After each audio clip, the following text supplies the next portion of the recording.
I see we have quite a contingent. I'm sure there's going to be, somebody's going to want to say something. I'd ask you, if you want to speak, raise your hand. I will try and recognize you. If I don't, one of the committee members will. We don't need to rehash. We already have, I'm sure, a lot of correspondence here that we've already went over. Also, too, I'd ask everyone to sign in. If they haven't already, you can do that on your way out. And welcome to our Committee of Adjustment meeting. I'd ask for approval of the agenda.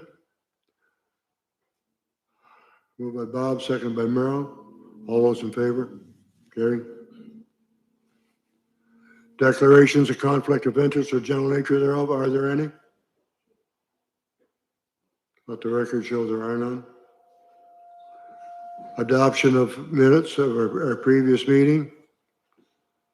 Moved by Marilyn, seconded by Aaron.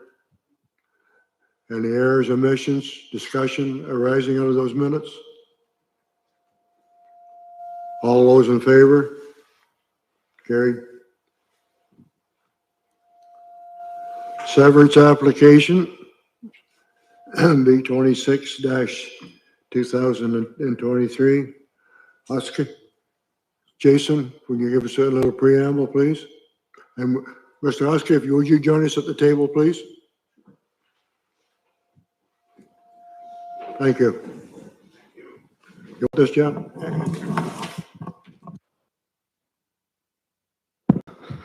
Thank you, Mr. Chair. I think if Mike's working okay. Hopefully everybody can hear me, including those who have joined us on online.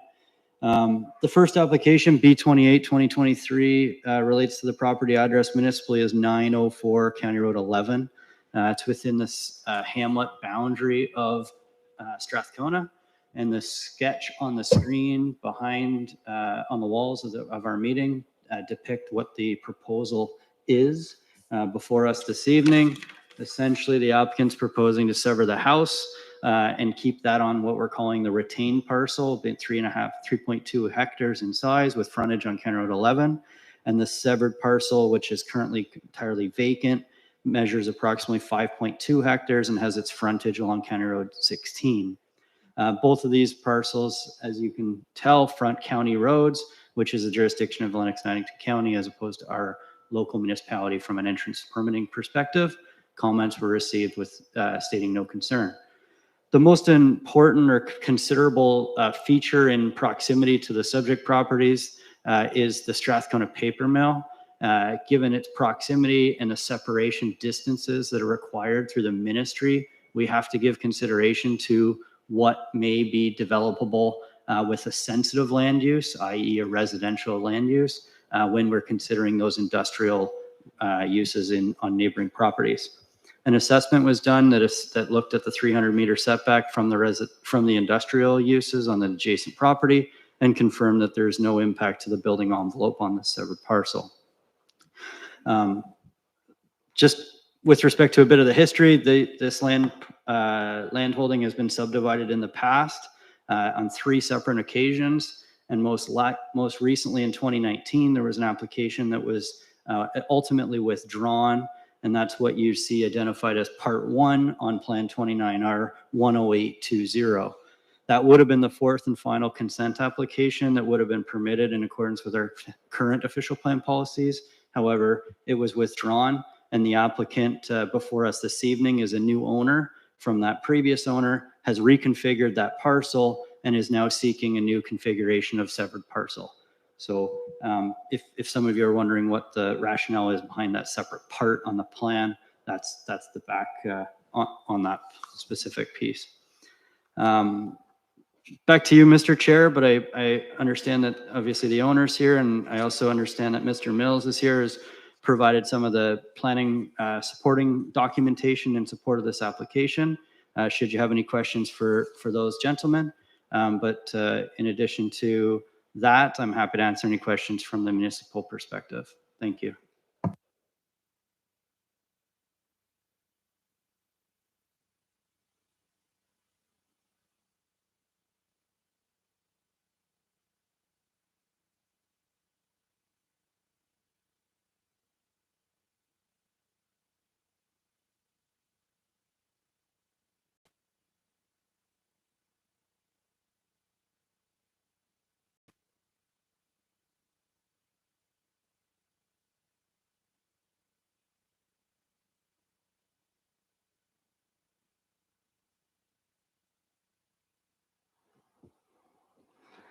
Sorry, I was just going to make a motion to approve.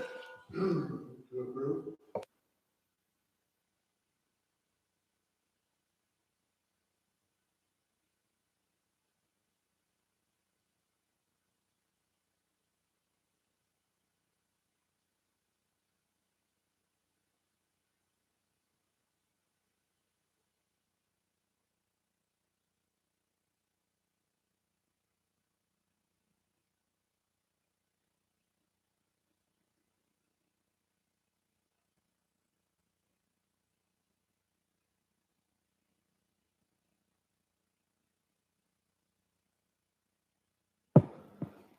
Thank you, Mr. Chair. I can absolutely provide a preamble. My first comment with respect to this application is it's related to multiple other applications that are on this evening's agenda, B19, B20, B21, B22, and B26. 5 of those 6 applications are severance applications for new lot creation, and one of those is a lot addition application. So there's one sketch that I think Mr. Thompson will pull up as we speak, and that sketch attempts to depict the fulsome picture as to what's being considered from a lot creation perspective.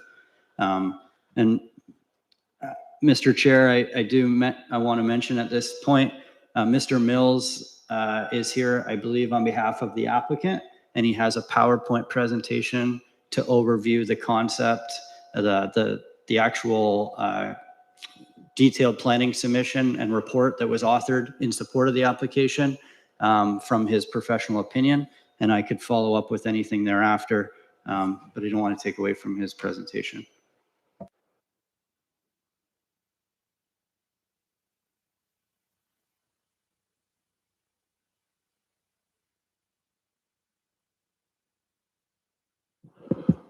Well, thank you very much.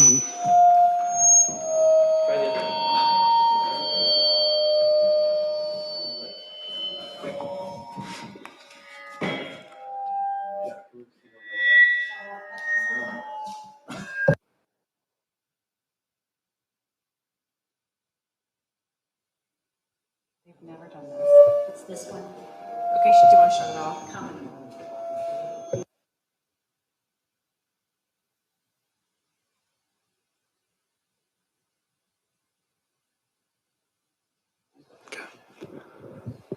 Testing.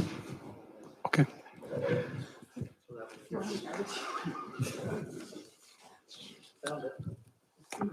So, thank you very much. I'm representing my clients to bring these applications forward. I just want to say at the start that I reviewed the planner's report. I agree with it totally. But what I wanted to do with a PowerPoint presentation was just to kind of give a visual representation to it, because I think that survey, it's kind of hard to. We can't hear it. You can't hear it?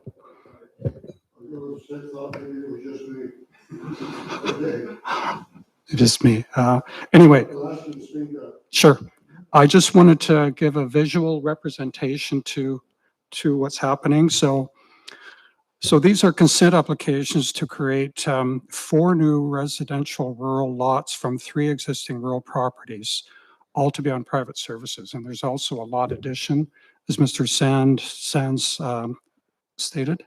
And if I can just have the next slide. So here it is. This is where the property is. There's actually 3 of them. If you can just see the blue outline south of the properties, that's the hamlet designated area. So it's not in the hamlet, it abuts the hamlet.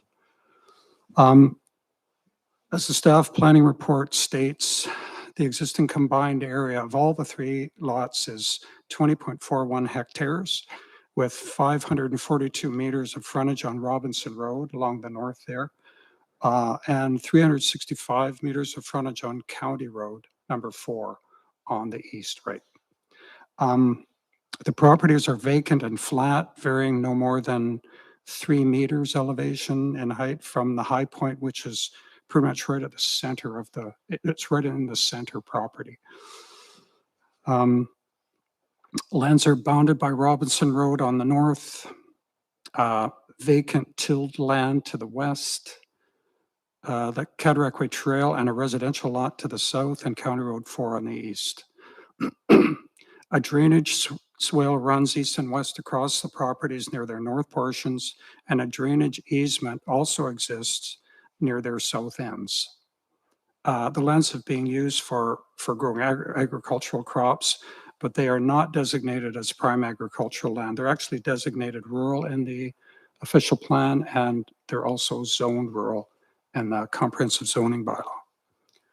So, next slide, please. So I just wanted to go through each application visually. And so application severance A2, this is off of the westernmost lot. They're taking this blue property off of it. That's severance.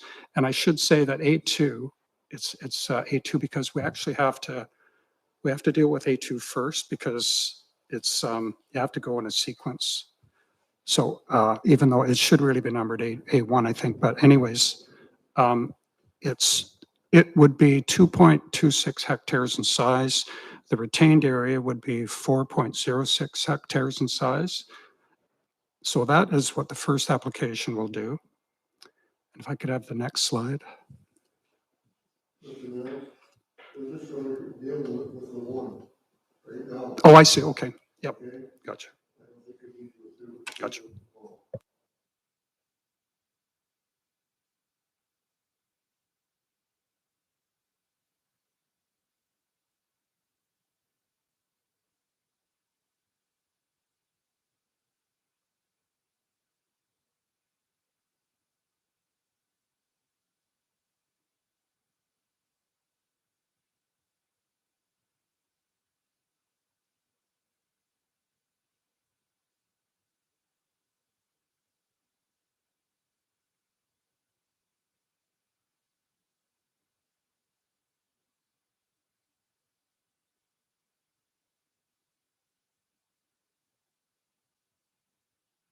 So that works better? Good.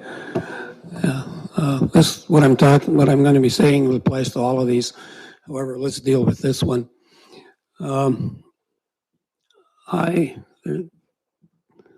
This particular one has the required 60 meters frontage. Some of the others don't for some unknown reason. But anyways, my main concern is the configuration of these properties.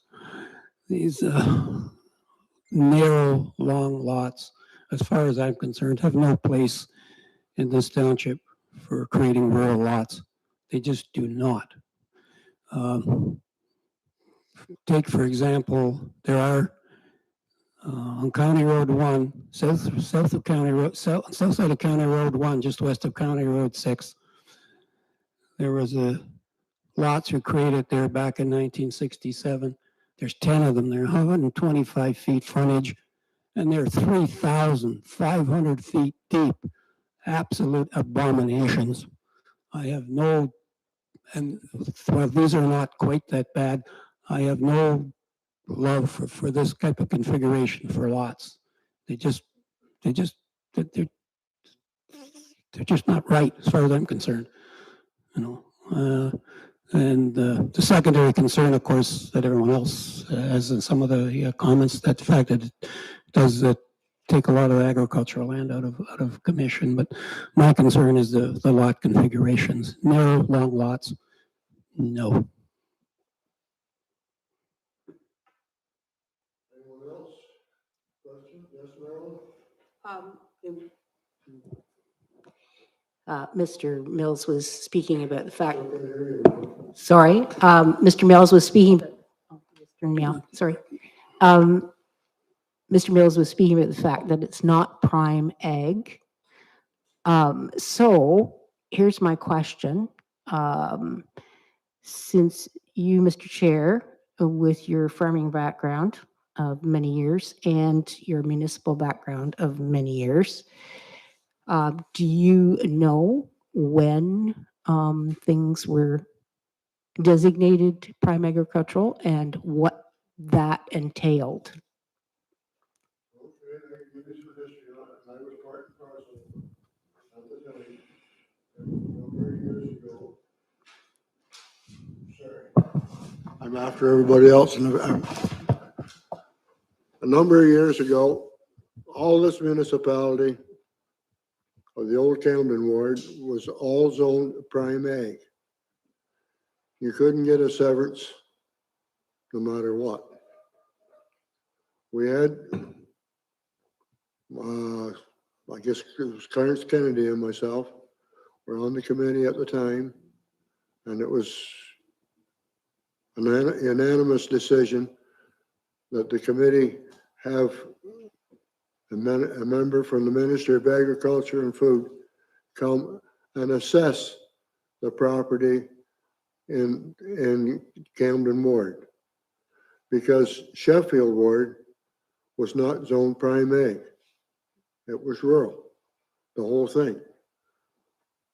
And you couldn't get a severance for one of your own family members. I mean, at the time, I owned over 700 acres myself, and I couldn't give any one of my girls a severance for to build a house on. And I'm sure, as we all know, we like to keep our family close to home, not that close, but close. Anyhow, we had a grand tour of the member from the Ministry of Agriculture and Food. His name was Ray Velitis. The planner at the time was Glenn Tunnick. And we did a day's tour of the municipality. And it was like Ray said to me, he said, I understand what you're saying. There are pockets of farmland, but there are pockets that where houses should be. So at that time, there was a meeting here in the hall. Everybody was invited to attend, and there was only one area, and that was over in the Moscow area, that particular person wanted the land left as prime ag land. And that's the way it is now. Maybe it was a mistake, I don't know, but it sure opened this municipality up, because I'm sure, as everyone knows, we are more or less a bedroom community.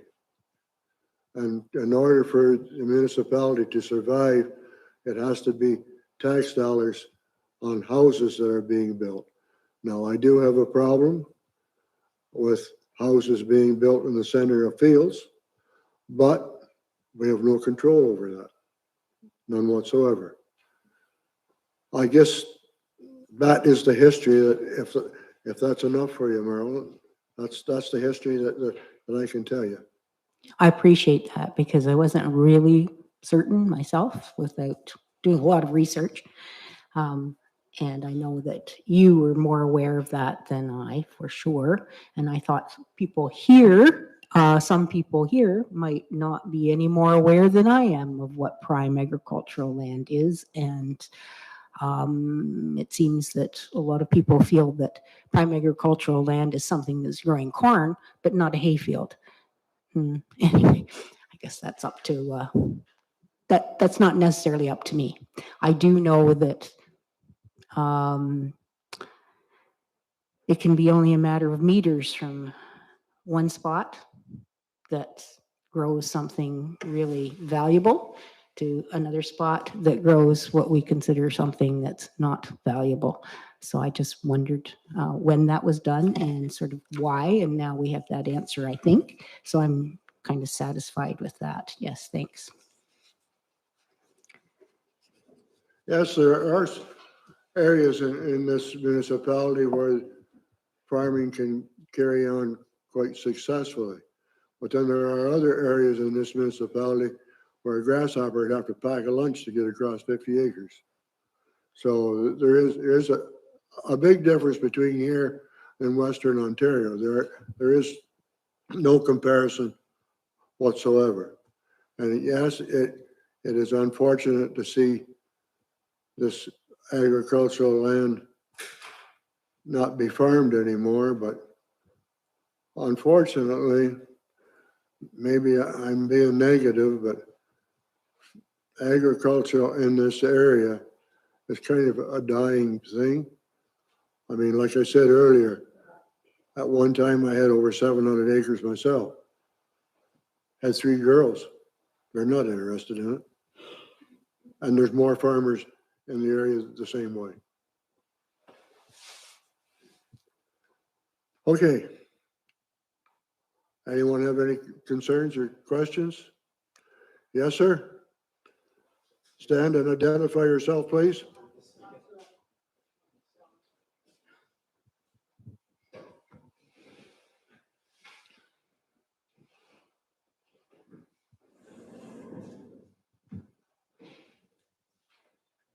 Will it capture my voice by stand? Can you hear me?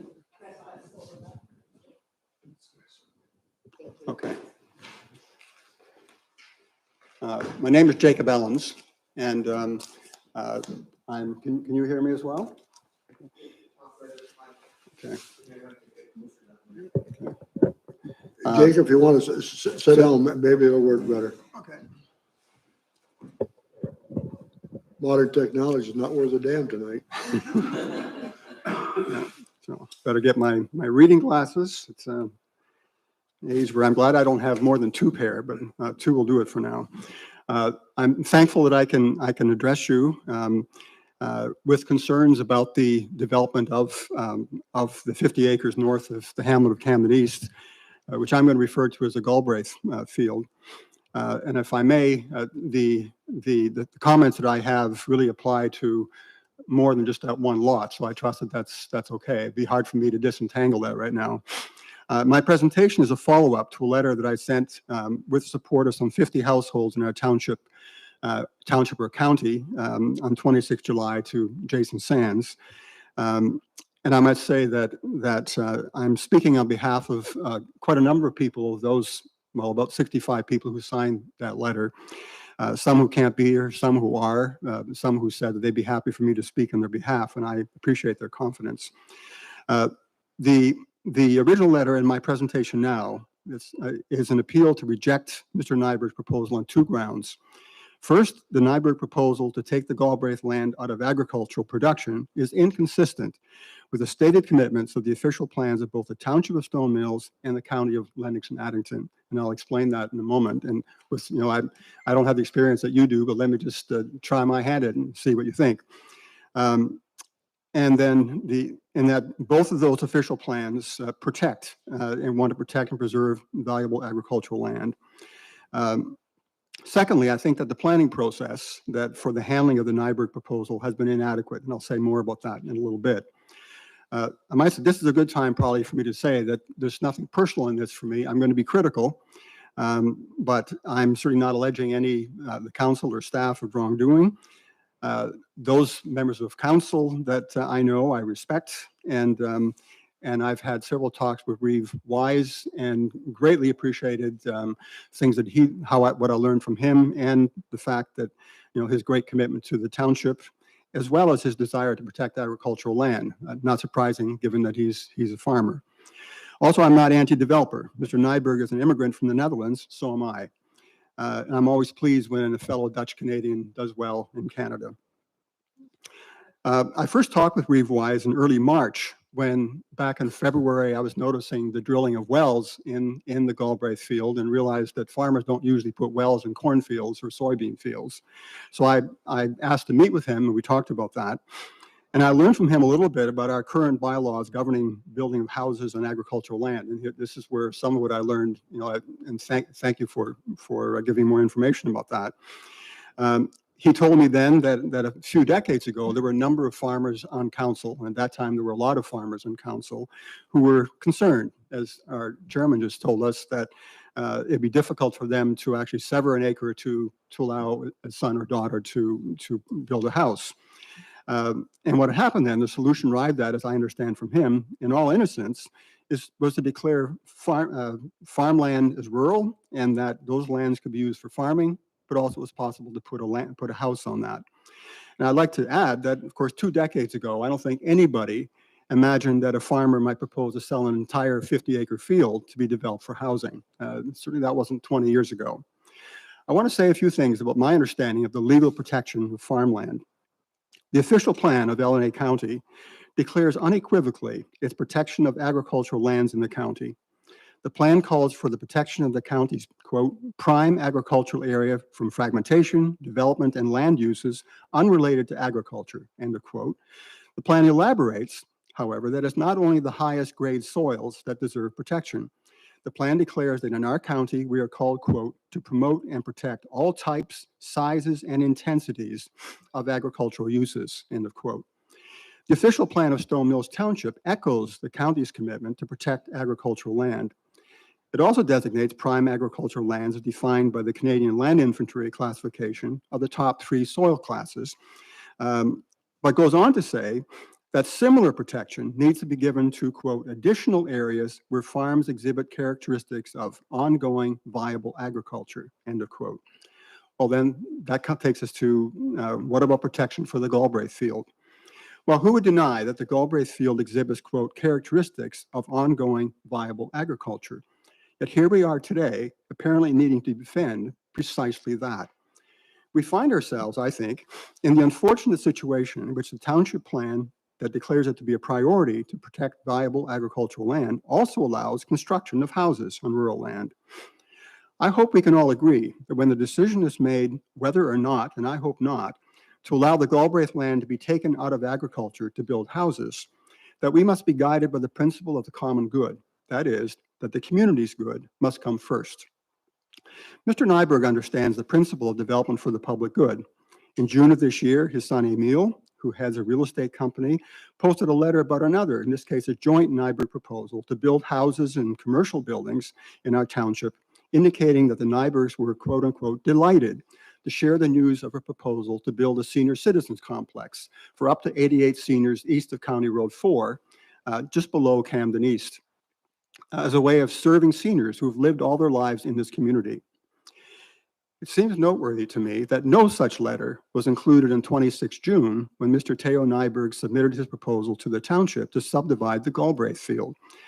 The good looked for here, I think, is not the common good, but the private good of 7 people or families to be allowed to carve up the Galbraith field to enable 7 people to build executive homes. So who benefits?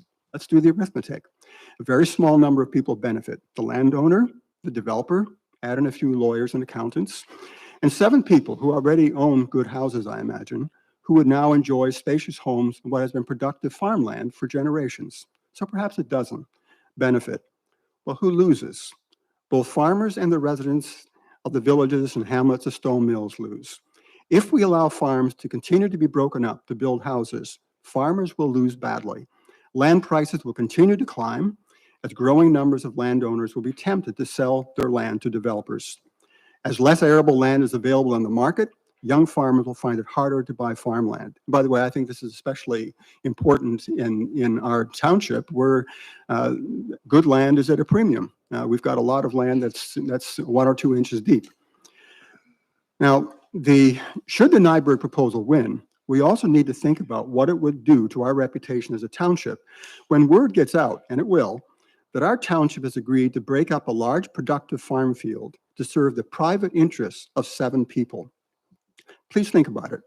At a time of national housing shortage, a crisis, when house prices across the country have risen so high that the children of even middle-class families can no longer afford to buy even a modest house, our township is considering breaking up a large farm field to build 7 executive houses. Allow me a small excursion.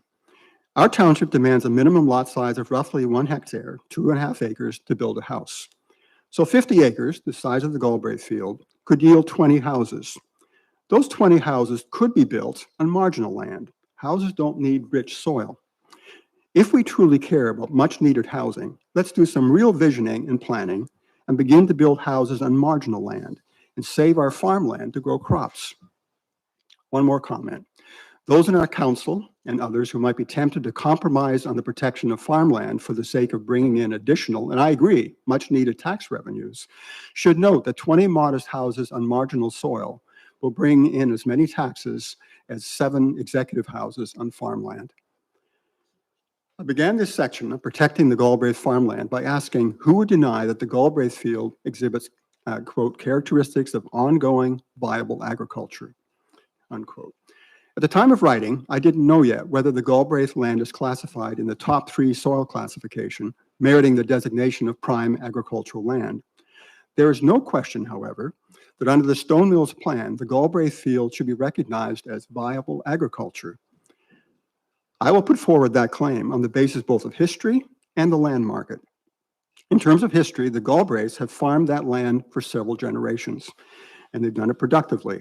In talking with one of a number of local farmers in the past weeks, I heard from one farmer that the late Fred Galbraith, who with his wife built up a thriving farm of many hundreds of acres, favored this particular 50 acres as, quote, his pride and joy.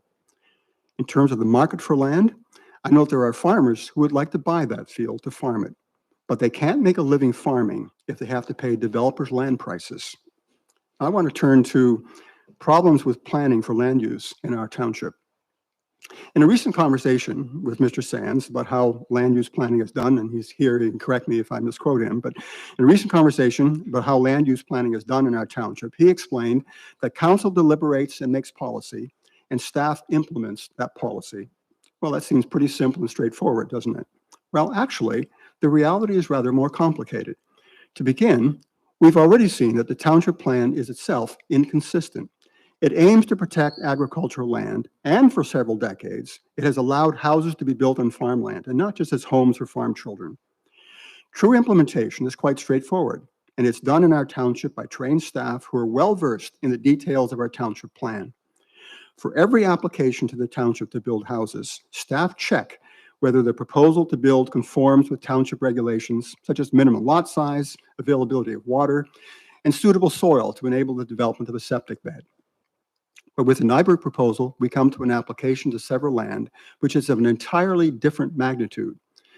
The issues raised by this proposal transcend any of the relatively straightforward issues that are dealt with regularly by staff when they judge whether a proposal to sever land to build conforms to the conditions set by the township plan. Instead, the proposal to develop the Galbraith field ought to consider a number of complex social, economic, and even political issues. Example, the effect on already rising prices of agriculture land, the implications of how development would remake the character of the hamlet of Camden East, and the impacts on agriculture in the township and county, to name just three. Now, please note this following crucial point. If no one had written an appeal to appeal the Nyberg application spring, summer, the decision to agree to the Nyberg proposal would have been made by staff, by, quote, delegated authority. The decision would have been made by staff, which in practice often means by just one person, by Mr. Sands. Now, I respect Mr. Sands, I know, is a well-trained professional, and our township is blessed to employ him. But it is simply unacceptable that under the guise of simply implementing the plan, one staff member should be making decisions that actually contain so many planning angles. Now, let me point to a number of major developments, social, economic, and demographic, in Ontario and Canada in the past 2 decades that are deeply intermingled with our own land and housing in Stone Mills. A CBC report stated this spring that nationally, arable land, that is land suitable for growing crops, had decreased by 8% in the last 2 decades, between 2001 and 2021. Another federal report says much the same thing. Another worrisome development for farming is the increasing price of agricultural land across the country. A report from Farm Credit Canada, a Crown corporation that monitors land sales, reports, quote, that the average price per hectare quadrupled in 20 years. Yet another pressure point throughout the country that also affects Stone Mills Township is the acute shortage of houses. Consequently, the price of housing has become a crisis in which people from all but the most well-off families can no longer buy a house. All these related matters are issues we inevitably need to engage with when we make a decision about a proposal to subdivide the 50 acres of Galbraith land. This is not just a matter of implementing our township plan. It's a matter of planning for our future. It's a matter of community planning. And planning, according to our township plan, is the responsibility of council with the informed participation of the residents of Stone Mills Township. Now, let me say a few things about public participation, or lack of it, in land use planning. Both the plans of our county and our township make clear that any land use planning that has not encouraged the full participation of its residents is deficient. Before I continue in a critical vein, let me say that I'm not about to accuse council of deliberately keeping residents in the dark about land use planning. But At the least, inadequate communications with residents about planning proposals is a far cry from the high-minded promises about popular participation in our official plans, and it creates a spirit of cynicism at the local level. And I want to say that I've talked to a lot of people in the last 2 months, and I've been pretty concerned about the level of cynicism, people who feel that they have really no voice in how their community is going to be shaped. Let's turn to our official plans. The county plan stipulates that public participation is a first order issue. Quote, public participation shall be an integral part of any land use planning process when the county is the approval authority, end of quote. Further, it goes on and explains, quote, enough information to enable a person to reasonably understand the nature of the proposal and its impacts must be available prior to any public meeting, end quote. The township plan agrees with the county about the essential role of the public in land use planning. It states, quote, to facilitate public participation in planning issues, council may employ, in addition to any required public meetings, appropriate methods at varying stages of the decision-making process, such as informal public meetings, open houses, workshops, etc., and posting of affected properties, end of quote. What stands out, I suggest, is that the ways in which our township has informed us about the plans for the full-scale development of the Galbraith land has not come even close to meeting the county's baseline requirement that when land use planning is done, the authorities must have provided, quote, enough information to enable a person to reasonably understand the nature of the proposal and its impacts, unquote, before a public meeting is called. Further, the township has not met the demand of its own plan that the township should, quote, facilitate public participation in planning issues, unquote, using a number of informal meeting venues on top of an official public meeting. First of all, the township did not even call a public meeting. Then it relied on only 3, I think, very limited means to advertise a NYBERG proposal. Only one of those is well done. The full technical details of the proposal to sever the Galbraith land can be found on the township website. Unfortunately, the language is quite technical, and no attempt is made to explain it. Further, no attempt has been made to provide information to the many people in our township who do not use a personal computer or the internet. The township gave 2 kinds of information to the community. It posted the border of the Galbraith field on County Road 4, putting up a few posters informing those who drive by there, and by the way, very few people walk there, that a proposal had come in to develop that field. Secondly, it sent out letters to landowners owning property adjacent to the Galbraith field. We live in a large, sprawling township. Was anything done to alert residents north of Camden East that the township was considering severances in a large field that might have an impact on the future of agriculture in our township? The fact that the township largely restricted publication of the NYBERG proposal to putting up notices and fence posts and sending out letters to the few adjacent landowners is revealing. The whole issue has been dealt with as if there were nothing more at stake than an individual property owner proposing to make a few incidental changes to his property. It's noteworthy that it was not thought necessary to call a public meeting on this issue. For that matter, our reeve was not even aware that the Galbraith land had been posted. In fact, I was honored to be the one to tell him. I'm often amazed to learn that most of my neighbors, and I've talked to quite a few in the last weeks, have no idea of what is being proposed for their futures. Now, conclusion. Taking 50 acres of land that has been farmed productively for several generations and developing it for the private interest of 7 people or families on a border of Camden East is by its nature a public matter of public interest. The sale of such a parcel of agricultural land has concerning implications for every farming family that wants farming to remain economically viable into the next generation, as well as the rest of us who know where our food comes from and who love the land. Putting a housing development on a border of Camden East would fundamentally change the character of the hamlet of Camden East. And even more when we consider the other major development being proposed just below Camden East, just a kilometer away. The consideration of such irrevocable, or less than that, the consideration of such irrevocable physical and social changes requires widespread consultation. Let me add, even if you believe that my and our contentions are alarmist, we need 1 or more forums to discuss these issues. That is the nature of good politics. It's also a prerequisite to good planning. Please allow me to end with a comment about the difficult position that I believe you, the Committee of Adjustment, find yourselves. It's your job not to make policy, but to implement the land use bylaws of our township. you are faced with a request by Mr. Nyberg to take viable farmland out of commission and to allow the building on it of 7 houses. Some of you may feel that it's your duty, partly in light of precedent, to concur with the Nyberg request to sever land to build because you need to follow the township plan. We've argued in this presentation that the township plan itself is a problem. It's inconsistent. Further, the plan is not faithful to the original intent of the members of council several decades ago to protect farmland from development while ensuring that farmers retain the right to sever a few lots to allow family members to build and live on the family farm. As I observed earlier, no one 20 years ago dreamt that their decision to allow a highly restricted right to build on farmland might be used to develop an entire 50-acre field for housing. Finally, I urge that you make a recommendation to council that it hit the pause button before it's agreed to grant Mr. Nyberg's proposal. The world in which Stone Mills Township exists has changed dramatically in the past 2 decades, and our land use bylaws are simply not sophisticated enough to set secure boundaries to protect our agricultural land.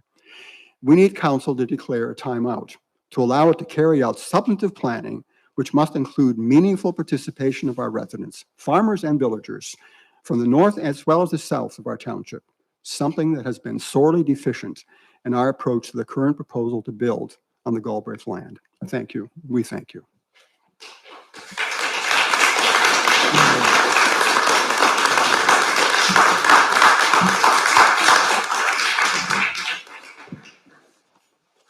Any committee members have any questions or concerns? I just have I'm going to extend my comments a little bit on this.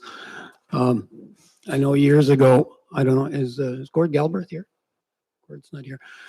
Years ago, Gord tried to sever off some lots on Robinson Road back down to, there's about 75 or 80 meters of that along Robinson Road going south that is not being farmed. And Gord wanted to sever off some lots there, but he got turned down apparently. I tried to call him the other day. I couldn't get a hold of him to get the details on that. But my thoughts was like there's 540 meters of frontage on Robinson Road. And that's enough room for 4 nice lots. You know, you may have to go to 150 meters frontage so that you don't go back far enough to get far into the field. To me, that would have been a much, much more reasonable proposal.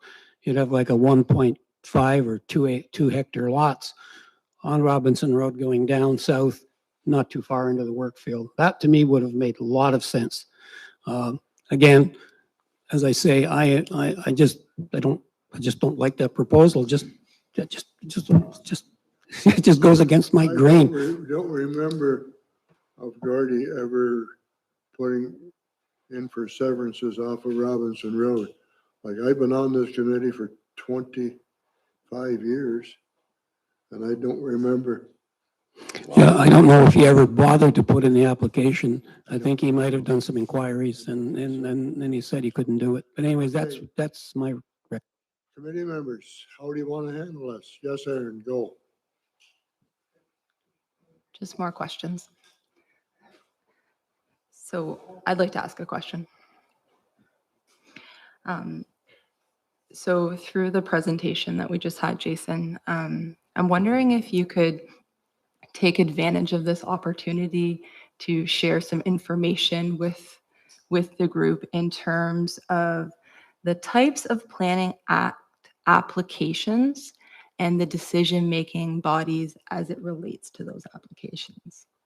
Because tonight we've heard comments about, following the county versus the committee versus council. And I think we have an opportunity to kind of clarify how you can go through different planning stages and how that's related to different committees. Jason, you're on. Yes, I see you're waving your hand in the back row. You'll wait your turn. Go ahead, Jason. Thank you, Member O'Gara. This is a positive welcome change with this mic working. Yeah, just to clarify process, Mr. Ellen brought that point forward with respect to the way in which we process applications in the municipality and the different levels of legislation. I'll start with the legislation piece, and we may already know this, so I apologize for those of you who do. The way the staff report is authored tries to mimic the way land use planning legislation applies across the province, in the sense that it starts at the provincial policy level. The 2020 provincial policy statement is the newest document that's in effect from guiding municipalities in how we make decisions when it comes to land use planning. From the provincial policy statement, you move to the county's level. The county has an official plan, and that's a guiding sort of visionary document that provides strategic direction to its lower tier municipalities on how land use development may occur, but also it needs to be aligned, or it ought to be aligned by the province when the minister makes decisions on passing that OP. Following underneath that county level, we have the township's official plan. Now that's a level of policy that needs to be consistent with two levels of documentation at that point, the county's official plan as well as the provincial plan. And it gets more into the details. And I think you can see that in our staff report that's before you as committee this evening, in the sense that section 7.51 of our township's official plan contains a plethora of policies speaking to consents and the appropriateness of consents and when lot additions may be required, et cetera. Whereas when you read the county's official plan, the visionary documentation of it, it's less prescriptive with regards to consents and maybe more visionary, if you will. And I think Mr. Ellen's made good point to that, to say shall protect and preserve, or encourages the promotion of agricultural and agricultural related uses, that type of language and policy. Then following through, you have your zoning bylaw, comprehensive zoning bylaw at the municipal level. And the zoning bylaw is really the regulatory body. We're now out of the world of policy. We're now out of the visionary statements of we wish for this or we encourage that. We're into the regulations. And that's when we get to stipulate things like, what's the minimum lot area requirement? What is the minimum frontage requirement? How close can I build to my neighbor's property? Those types of policy, the performance standards, those types of performance standards are included within a zoning bylaw. And when you consider an application, not only are you looking at the policy suite, you're also then looking at how that would, if it were approved, come to fruition when it comes to the building side of it at the zoning level. So things, for example, there's an easement on these lands that runs through the property. How far do you need to be from an easement if you're building? There's minimum distance separation setbacks from neighboring livestock facilities. How do those impact development envelopes? That type of thing. So that's hopefully kind of a very quick synopsis of how the planning profession runs in Ontario, at least through the levels of hierarchy in our jurisdiction. In the GTA, it's different with Greenbelt and Oak Ridge Moraine plans, et cetera. With respect to the municipality, first and foremost, the Committee of Adjustment is a delegatory body of council. Council made that decision, I'll look to my left, 25, 30 years ago, to implement its judicial powers for land use considerations related to minor variances and severances to a Committee of Adjustment, as opposed to hearing all of those decisions or hearing all of those applications and making all those decisions at the council table. That decision has been longstanding, and I understand members of this committee have been longstanding in the sense that it's not new to this jurisdiction. One thing that is unique to Stone Mills Township in how we differ in land division, there is in the province, there's three ways to create land. Subdivide land, there's plan of subdivision, there's consent, and there's part lot control. We as the local municipality only have approval authority to be able to create land via consent when you are proposing plan of subdivision and or part lot control. In our jurisdiction, you're under the approval authority of the County of Lennox and Addington. So this council doesn't necessarily have the ability to delegate that to committee and or staff. It kind of going the other way in terms of the approval authority. In 2019 or 2020, forget the year, sorry, essentially in the onset of COVID, we had our council made a decision to delegate further the responsibilities of land use planning and lot creation in our jurisdiction to staff, as opposed to all proceeding via the Committee of Adjustment. The primary reason at that time was we were in a declared state of emergency. The declared state of emergency prevented things like this with public meetings and gatherings, and it became very cumbersome to meet and set up new mechanisms for considering applications. So that decision was made to delegate approval authority to the manager of planning or development services, which is myself, as well as the CAO. That those two individuals have the approval authority to make decisions on land use planning when an application is uncontested by members of the community and be compliant with all requirements of not only that policy legislation, but also required compliant with the zoning bylaw itself. So that's also to the discretion of staff. I'd like to point out, there was comment today that, you know, I'll paraphrase, that a member of staff might have a lot of weight on their shoulders if they were to consider applications like this in the absence of having committees discuss decision or statutory public meetings. Staff aren't really interested in taking on that responsibility fulsome. The first application on this evening's agenda, which received 0 public input, and I think sailed through fairly quickly with one minor comment from Mr. Everhart, was one of those applications. It met all the requirements, it met all the policies, and it met the requirements of our zoning bylaw, but staff didn't feel comfortable in supporting it through its own, without holding a statutory public meeting and opportunity for committee's consideration. For that reason, it was bumped up for that consideration. So that's a little bit of land use planning as well as staff in Stone Mills Township. My only other comment as it relates to those would be, when we proceed through planning applications now in the township for applications such as this, consent applications, we essentially duplicate the process for public input. I heard from Mr. Ellens that we don't do a good enough job in seeking public input. In this case, it was done twice. There was 2 placards posted on site. There was notification sent out via mail twice. There's a statutory meeting this evening. It's not the second meeting, don't get me wrong, this is the first meeting. But because we have the delegate authority route, and then we have a bump up route, if you will, to the Committee of Adjustment, that's a duplication of process that we take on as a municipality.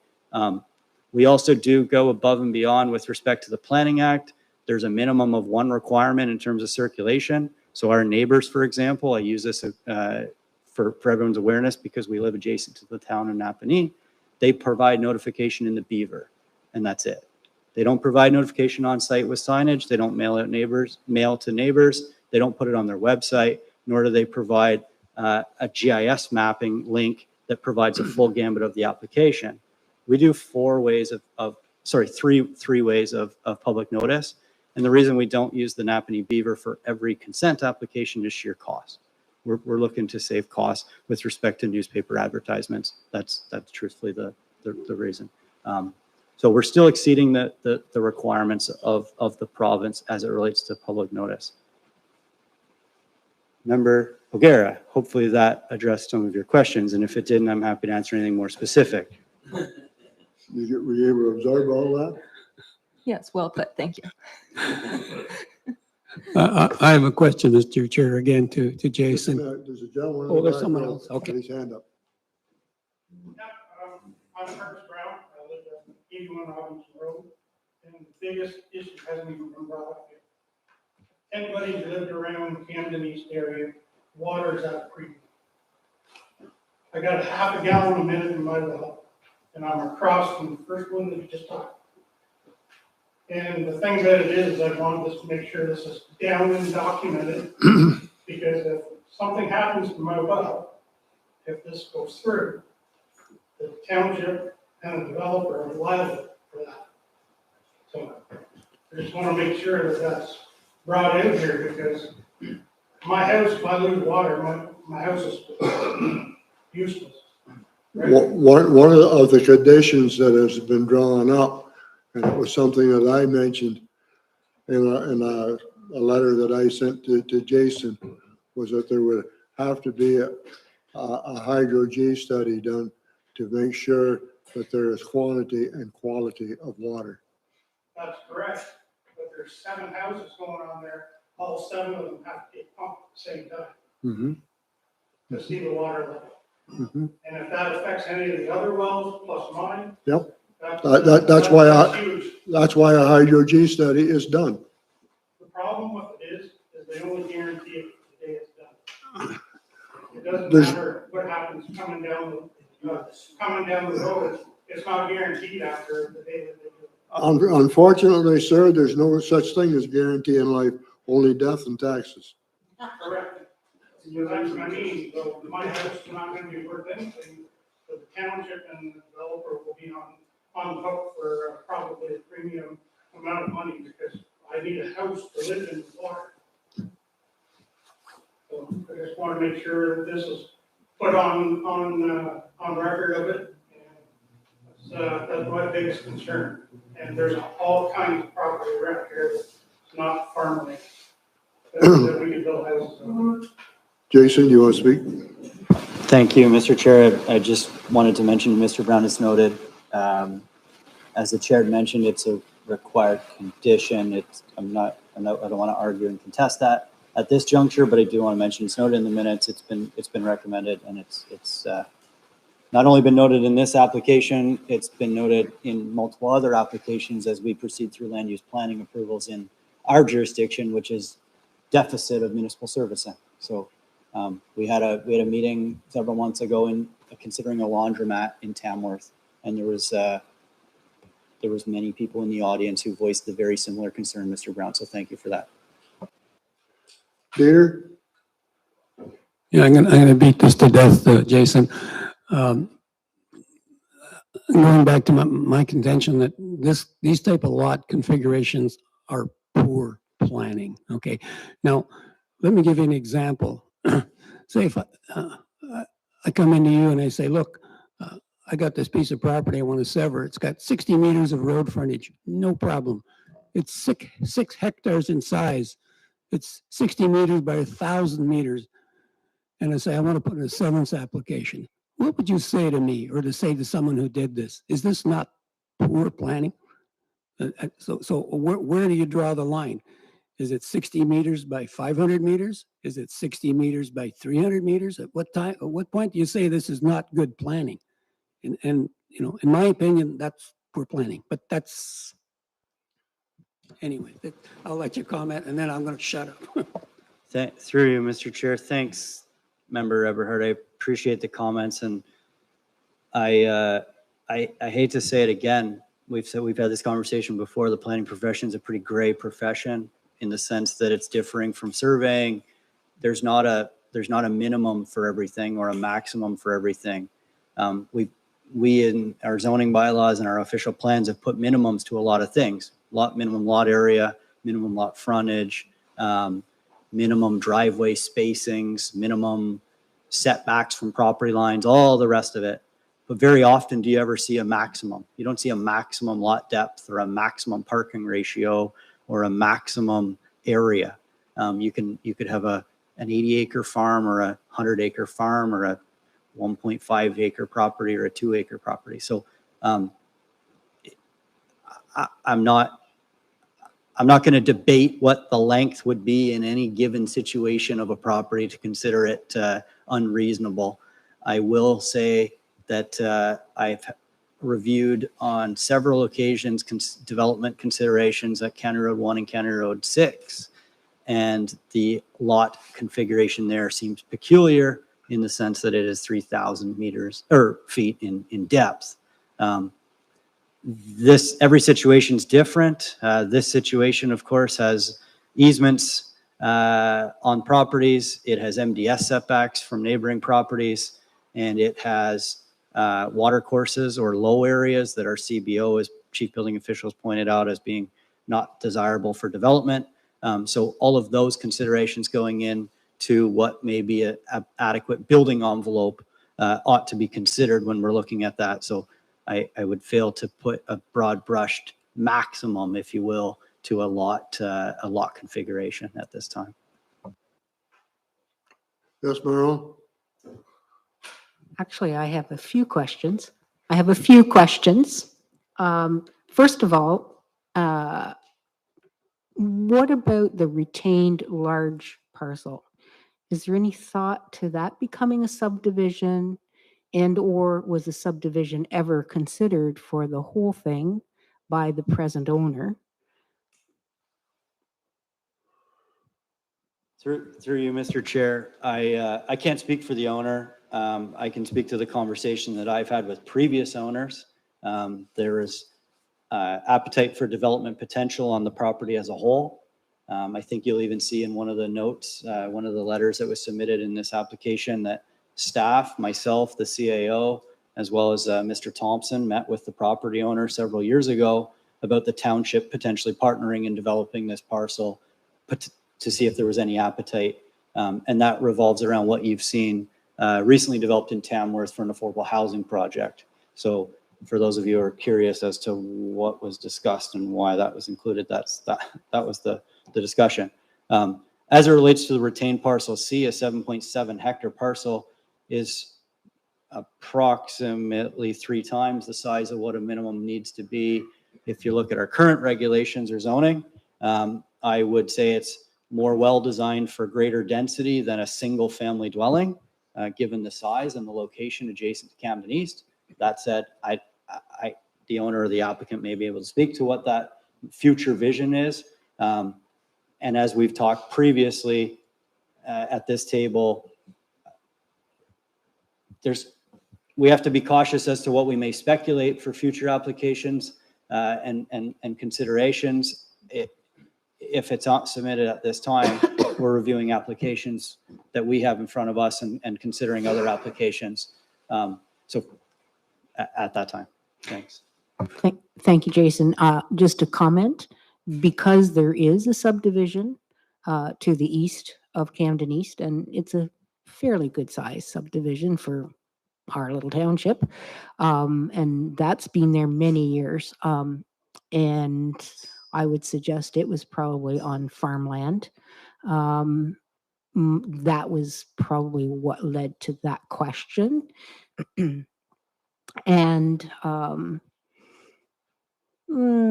maybe this isn't appropriate at the present moment, but Mr. Chair, I'm wondering, how closely do we follow the conditions that are attached to all these approvals? And is any one person or department in charge of this? Or are each department sort of a fragmented thing? They look after their part, someone else looks after their part, or is there someone, for instance, Township Council, that sees to it that those sorts of conditions have been met entirely, not just each individual thing? Go for it. Great question, Member Fenwick. In short, Township Council is not the approval authority as it relates to satisfying conditions. Staff are, and I say that as in staff on the collective, because it's not just one member of staff. It's not one organization, it's multiple. You may have the County of Lennox and Addington, for example, approving a reference plan given entrance locations. You may have Public Works approving road use agreement with expanded right-of-way widths and increased gravel granular added to Robinson Road, for example. And you may have myself authoring a development agreement that's working with our township solicitor on registering that on title. And the most other notable one that Mr. Brown had brought up would be a hydrogeological assessment.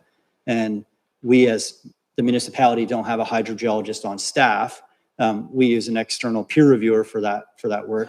So any applicant who submits a hydro-G study, that's peer reviewed externally, and the staff are taking the advice of that external peer reviewer.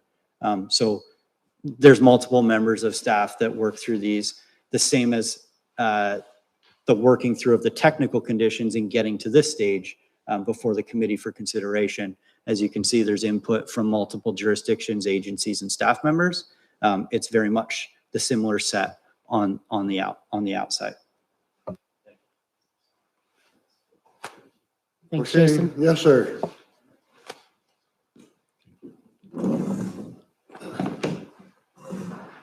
My name is Andrew Mahalski. We farm 200 acres on Bethel Road. We have 50 arable acres. And we raise heritage beef cattle and sheep. We're certified organic in terms of our hay production and the raising of cattle. We're a member of Ecological Farmers Association of Ontario and a number of other environmental groups. I think, just make it brief, I think that the danger in this decision is removing the possibility of farming in stone mills. I know it's just one field, but it certainly sets a precedent. And I think what I've noticed too over the past 5-10 years is a huge change in attitude in government and organizations towards farmland.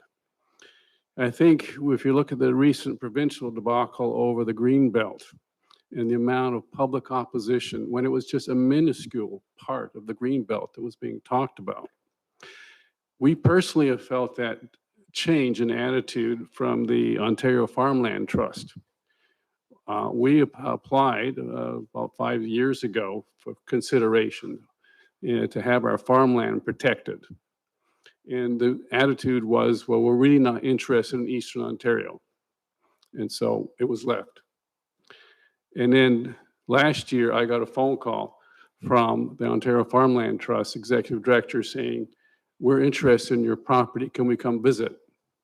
They came, and we're now in the process of having our farmland protected. I wouldn't even begin to compare our acreage with that 50-acre field in terms of productivity. And I have no doubt in my mind that if the Ontario Farmland Trust was able to come and was offered the opportunity, they would say, yes, for sure, this needs to be protected.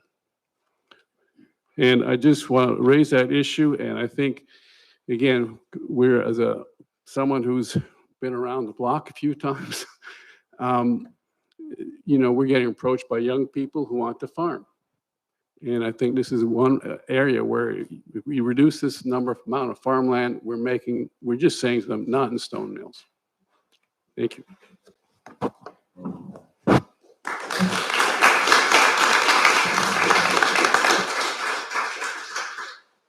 Okay, people, we've heard some presentations.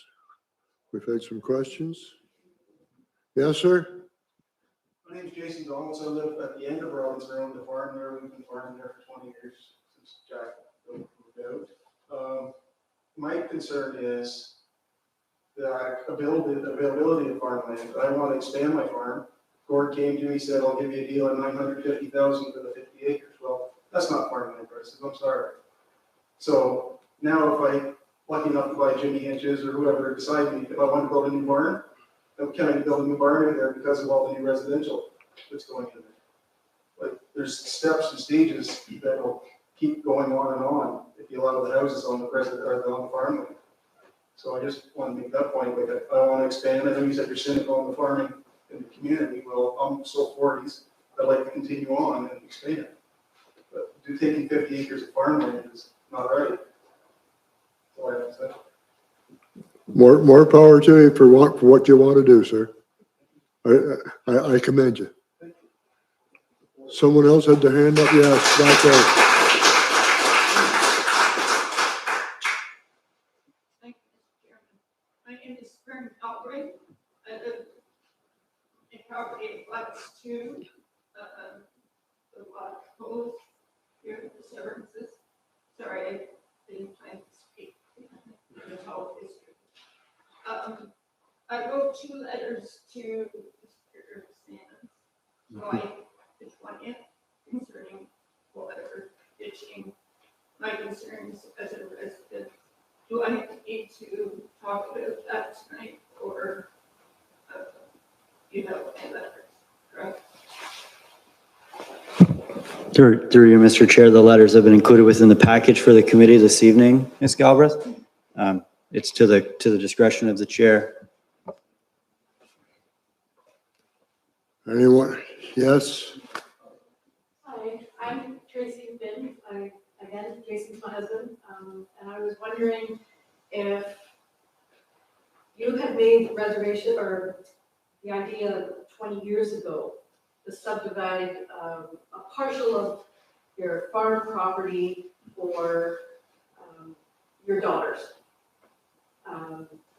And I realized that the Galbraith property was subdivided for you, partial of it.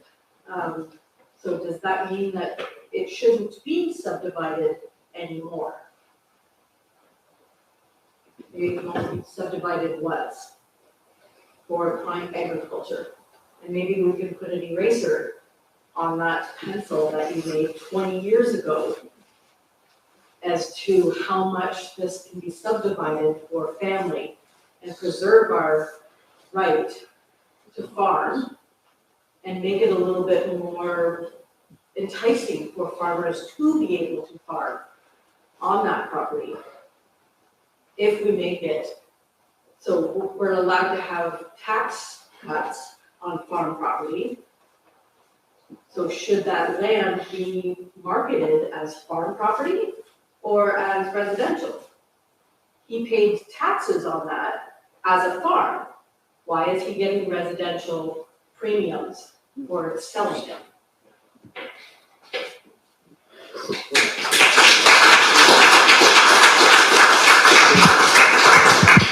Through you, Mr. Chair, I can provide a comment from a staff's perspective. The question related to land division and then the number of times and sort of fragmenting land holdings to gift it to children or, of that.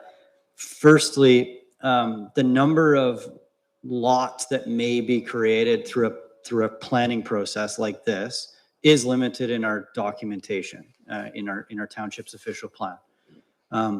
The number and the date are subject to change like every other policy in the province. But currently it's 3 lots plus the retained from November 23rd, 1992 forward. That, again, the date and the number are subject to change. That being said, the person in which that may receive the lands is irrelevant. So if you had 4 children and severed 4 lots for the children, or wanted to, we would say, sorry, the policy says 3 plus the retained, so we can't sever 4 plus the retained because it's children. And the reason that is lot creation and land division can outweigh persons' lives, as well as can change with ownership at any time. The municipality doesn't have the control over it obligated to be your child that takes ownership of a lot. So for that reason, it's in Mr. Clancy's case, it's not really relevant with respect to who the lot was created for. In terms of plan of subdivision, though, plan of subdivision is not one that's limited on a number of lots per years. You could apply for a plan of subdivision like Member Fenwick had made note of on another property east of this one. I don't know the addresses, or Heritage Drive area. And if they took off portions of it and left another portion, there could be another plan of subdivision or another phase or another application in the future to consider something for additional lot creation. So I just wanted to point that out. Sorry. Thank you. Yes, Bob? One thing everybody must remember, we're here run by the people in Toronto, bureaucrats and politicians, and they have no idea where the hell so mills or county township ever got it. That's where all these rules are coming from. And we have to follow those rules, whether we like them, whether we don't like them, or not. We have to do that. Yes, you have to remember, Bob, that the provincial policy statement overrules the county and overrules us. We are, like you said, we are dictated from the powers to be west of the Don Valley Parkway. Again, so how did you get to rule that everything is now residential in this area? I didn't get to rule, okay? I didn't get to rule. That decision was made by the Ministry of Agriculture and Food, which have the control over the agricultural land. You said you went around. We did. Today We did. with a buddy of yours and decided that this is what's going to happen. No, we didn't. And you're not on the right wavelength. I said that we went, I'll recognize you in a minute, okay? I said we went around and pointed out to the ministry that we couldn't get any severances whatsoever because everything was zoned prime ag. To the north of us was residential. They could get severances wherever they wanted, but we couldn't here. And we were no different in the structure of the land here than we were in the old Sheffield Township. Yes, sir. Go ahead. I was saying before, when you had the prime agriculture, my 50 acres at the end was prime agriculture. There's more rock on my 50 acres Yep. that was on prime Yep. that were Yep. at the time.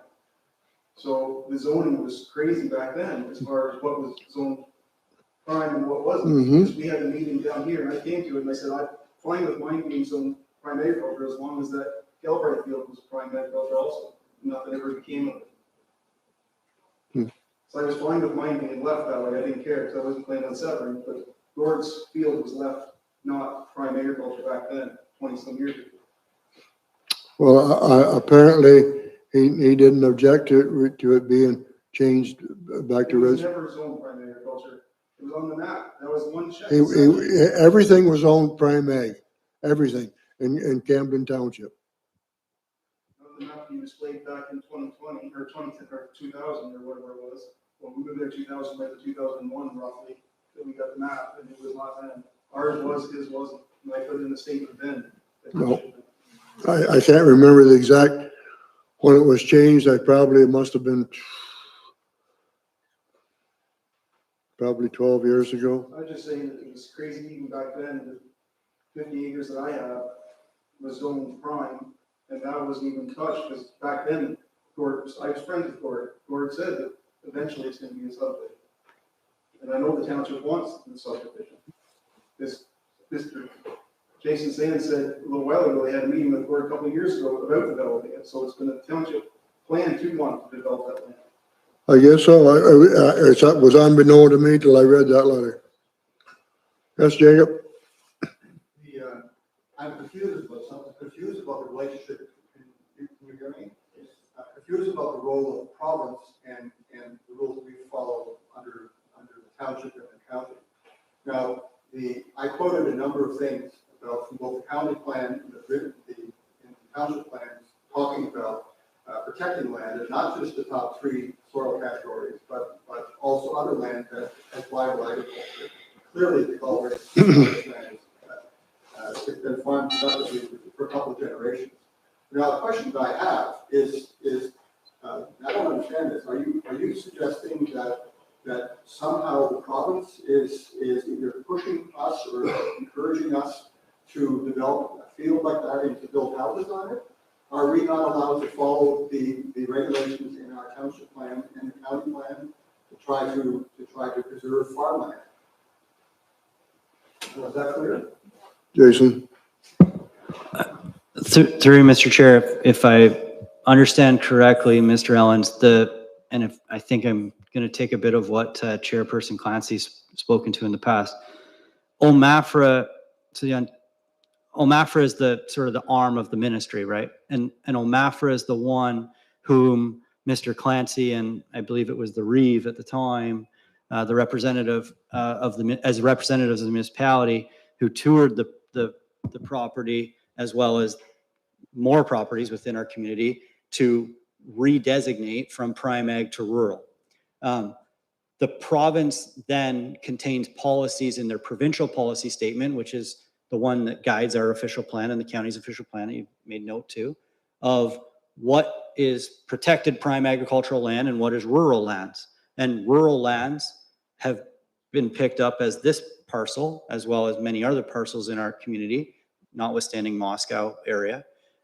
So for those reasons, although the policy objective of the prime ag is not, in this case, the most applicable because it doesn't apply, I understand that the supporting policies that you've made mention and reference to in the county and the township's official plans as being generally supportive of agriculture of course, we want to uphold that opportunity as much as anybody else. And you see that in other rural areas of our township that are on rural designated lands as well.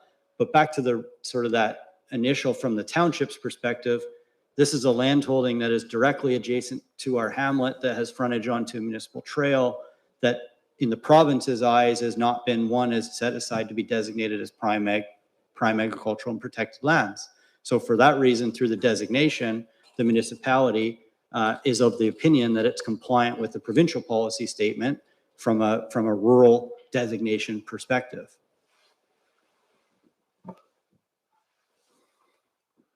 Yes, sir.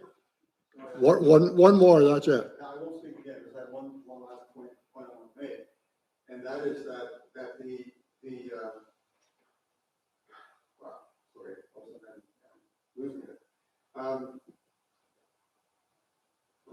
Sorry.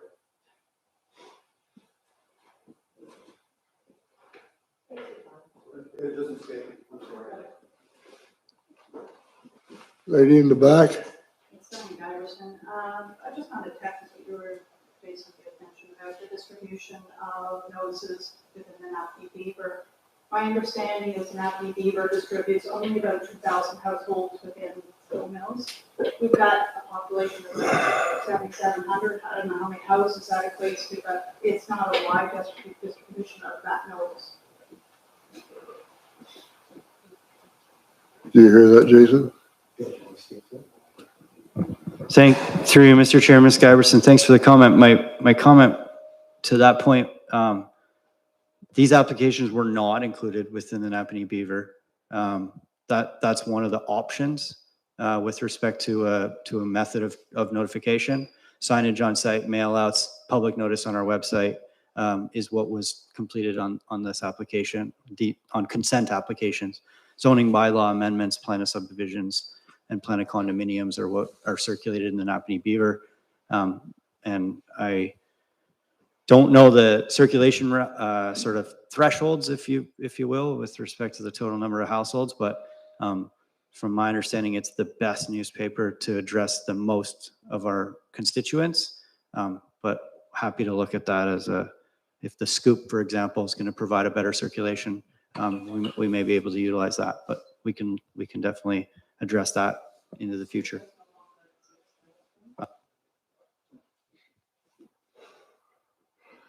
I said the last one would go, I'll get, this is it. I apologize for my so, the thing that I want to ask about is this, that Mr. Sands mentioned that the ways that the township is thinking about this land that's adjacent to Camp East. Now, it happens that there's actually, at this point, an unbroken line of land that runs from Newburgh all the way up to Quill Road, in which is farmland. And that piece, Galbraith Field is one. Then apart across the road, in County Road 4, is the Williams Field. Beyond that is land which I understand now belongs to Mr. Nyberg. That's, in a sense, when I move this to the neighbor, in a sense, this is sort of Camden East Greenbelt. So what I want to suggest is that I think that we, having heard what you said, Mr. Sands, that we who live here and who want to protect the farmland have reason to fear after this meeting that we can expect that if this Galbraith Field is taken and developed, that next will probably be the Williams Field, because there are people in Butterfield who would like to take that land. We already know that Mr. Knight, unlike one of the he's probably going to use that land as well and come back here in a few years wanting to develop. So what we can look at, I think, and I'm pretty confident of this now, having been here in this meeting, that we can expect that whole strip of land, which right now is green, it's on the northern border of Camden East, that will go piece by piece. And then the next argument, when let's say that you decide allow this land, relevant land to be developed, I'm almost certain that within 2 years, we'll have another meeting where the Williams land will come up. And then the argument will be, well, of course we'll let the Williams land be developed because it's already been done through the Galbraith land. So I guess my plea, and I'd like to know how many of you feel about this, that you folks in committee adjustment, you have in your hands whether you're going to allow that strip of land to go from agriculture to development. Thanks.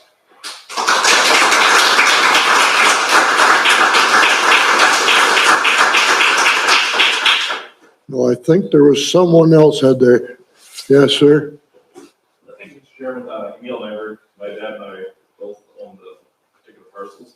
But I just wanted to clarify, it's 3 parcels, not 1, totaling about 45 acres total. So it isn't just one contiguous piece of land. Gord could have sold it 3 individual parcels, so it shows. We just haven't bought all of it, that's all. I think there was someone over here. Yes, right there. Sorry. Hi, my name is Natasha Williams. I've lived here probably since 2018. And I know you're talking about communications, but until I received an email from Mr. Jake Ellens, we knew nothing about what was happening at the corner of our streets. So I'm not quite sure how your communication works, but it's not very effective. It's reactive, not proactive. Through you, Mr. Chair, the one sort of suggestion or option I have for Ms. Williams would be what we call the Stone Mills Planning Portal. It's an online planning portal in which every application that is processing via Planning Act approval in the township from the north to the south, the east to the west is uploaded to. There's an opportunity to receive automatic email updates whenever a new application is uploaded. That's from consent to subdivision to minor variance.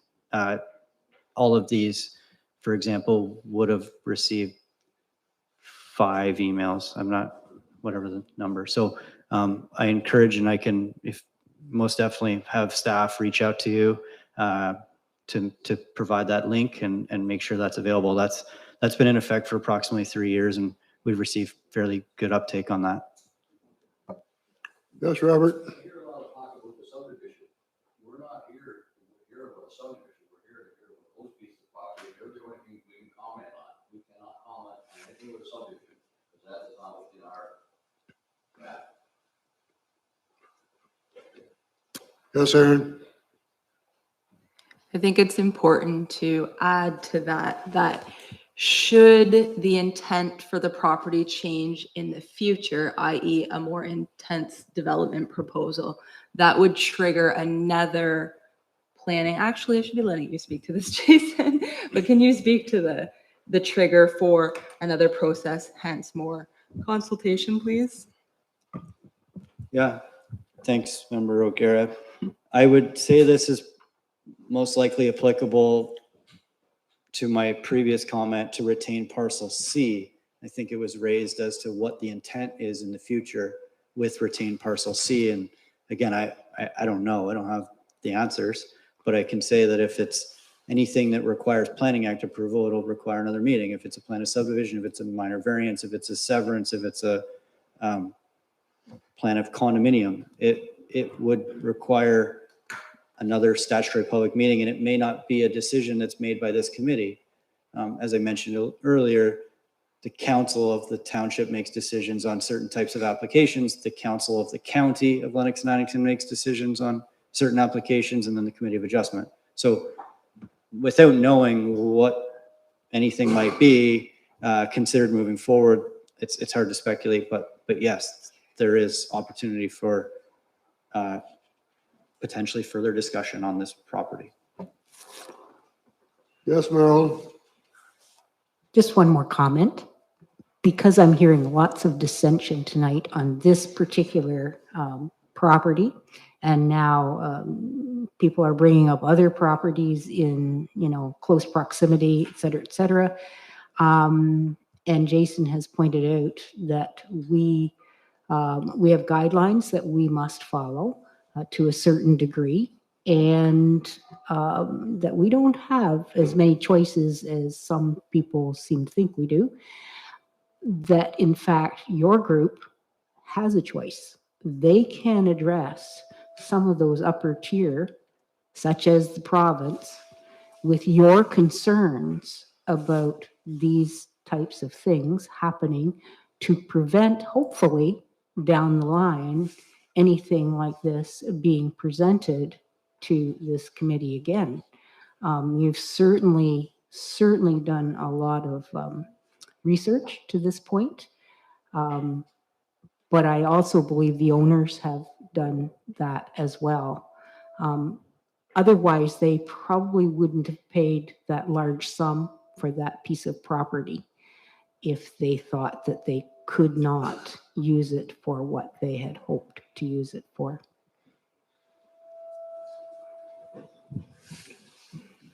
Thank you. Yes, sir, go ahead.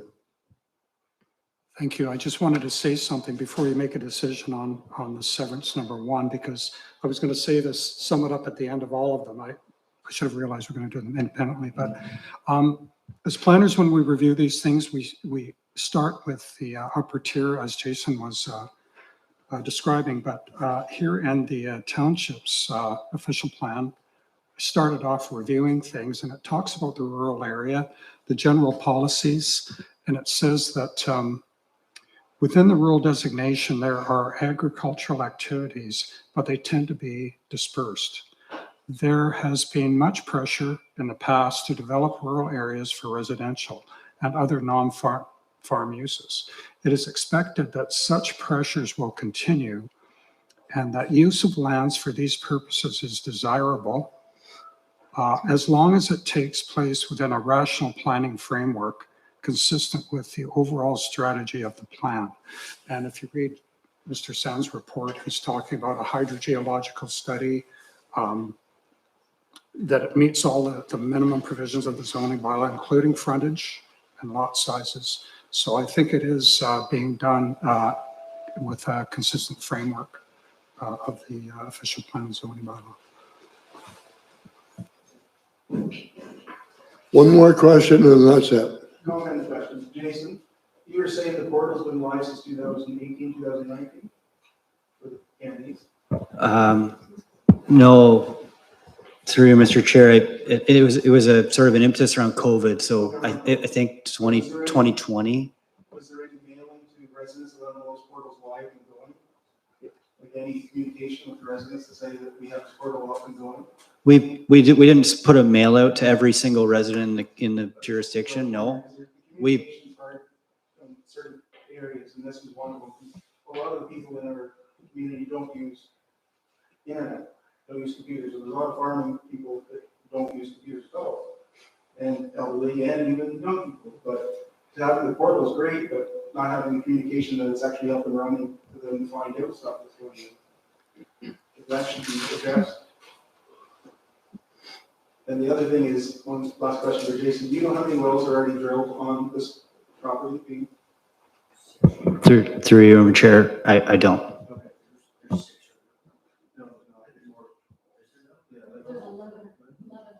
Okay, Merle, go.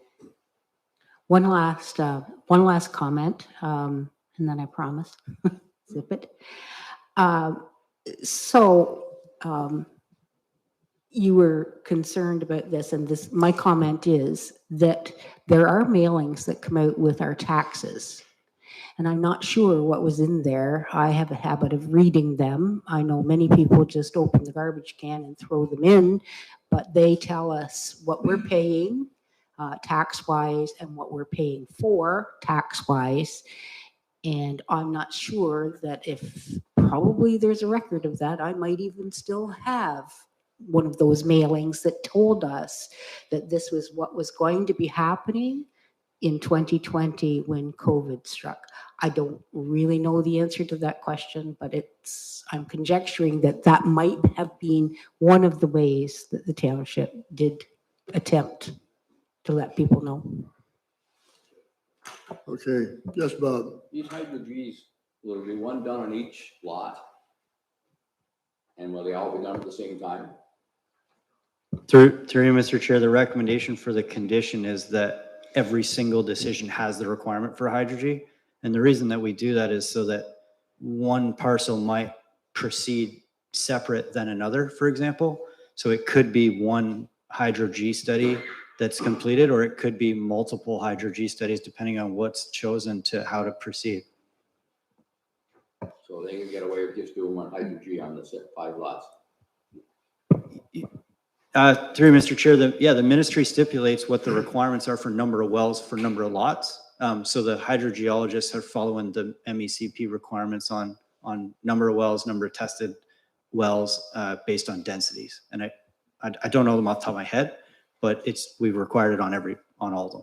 Oh, on all 5 lots? Yeah. Okay, good. You okay with that, Robert? Yeah. All right, yes, Aaron? Do we have any additional background on why there's so much well drilling happening already when we haven't got provisional approval? Only hearsay, I think, Aaron. But Well, that's why I'm just like, am I missing some background or? Go ahead, Jason. It's a great question, and through Mr. Chair, we as staff don't require applicants to prove well drilling analysis or results at time of submission, right? It's typically a provisional approval, and then you have the ability. I understand that there's well drilling. To the total number, I don't know. I know that there was multiple years ago a well drilled on the property in the northeast corner that didn't result in great yields. I don't know if that was abandoned, that well, or if it's still there and it's just not a sufficient well. So that's my extent of what I know from a water point of view, and that's why the conditions have been are required that a well be drilled on all the lots and a hydro-G study be submitted for every parcel supporting what's being proposed.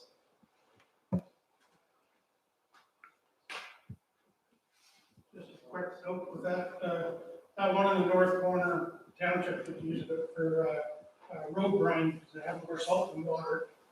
But the thing about it is I think their policies need to get changed, because we shouldn't be allowed to go and make Swiss cheese on the field with wells and not find out, or not come door to door and find out how other people's wells are around the area.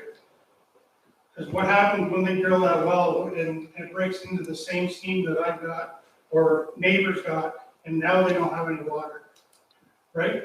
That's the problem with just going in and drilling. They can still go and do their drilling the check, but they still should have to come around and let people know what's going on while they're doing it.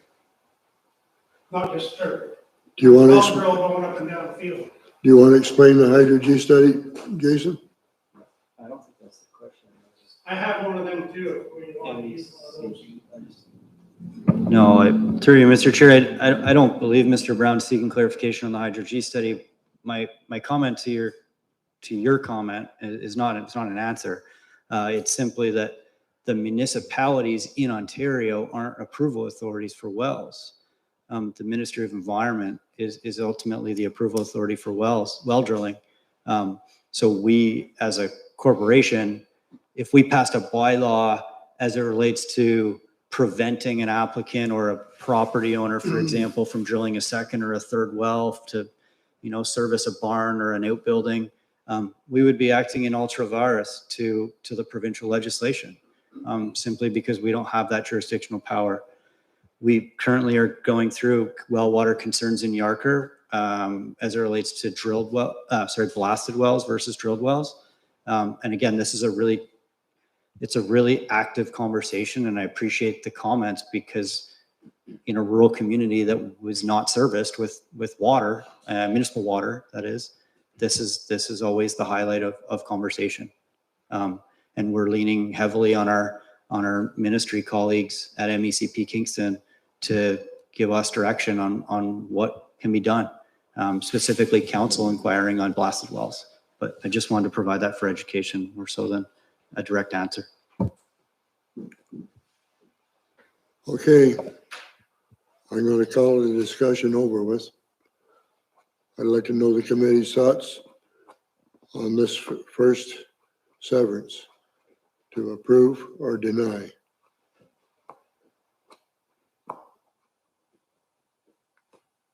Don't everybody speak at once.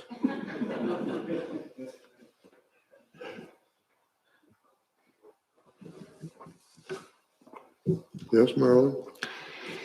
I would like to be able to say that I do understand all of your concerns. I truly do. However, nothing has been presented to me personally and on behalf of on behalf of the committee, but on behalf of my part in this committee, that says that the guidelines and regulations and protocols, et cetera, are being breached here. And that's why I made the comment that, Mr. Allens, that you've done a wonderful job of doing a lot of research, et cetera, and bringing a lot of people on board with their concerns. I've seen, I get it. Like, it is more of an emotional concern because. Marilyn, order. I asked for a motion to either approve or deny. That's what I want. I will approve. You will move to approve? I will approve. Do we have a seconder? Call for the seconder the second time. Motion is lost.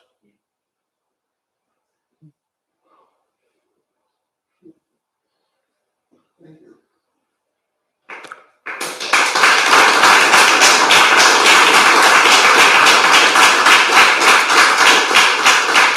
Okay.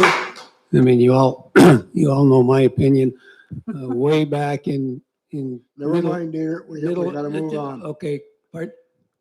You want me to carry on?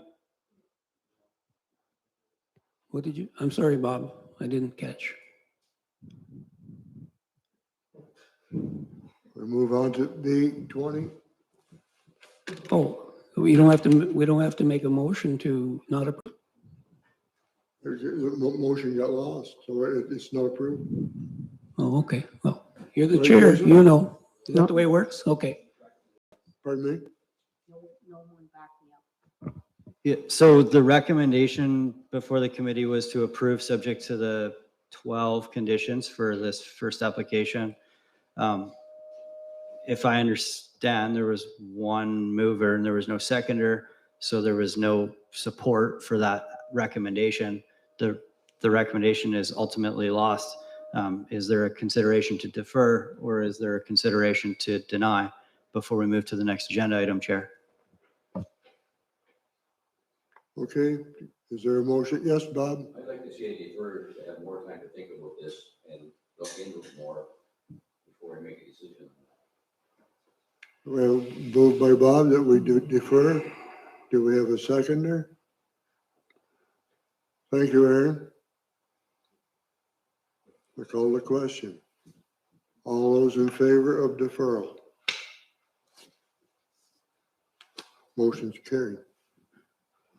Through you, Mr. Chair, my question for you, and maybe I should have asked before the vote, is there a reason for deferral in the sense that staff is to report back with certain clarification points or further information?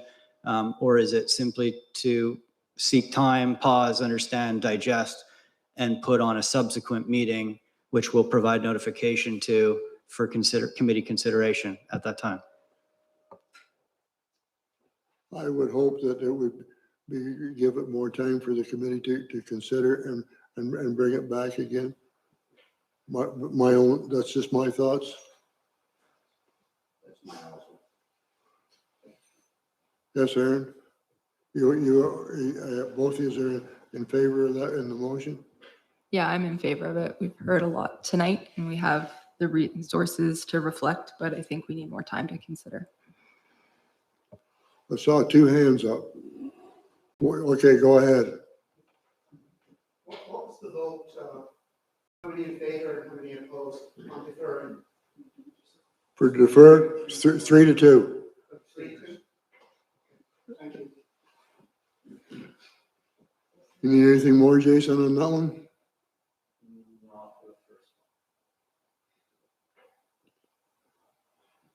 I guess in order for to cut the chase, maybe I'm out of turn, but we have more to deal with. Is that going to be the same? Does the committee feel the same way?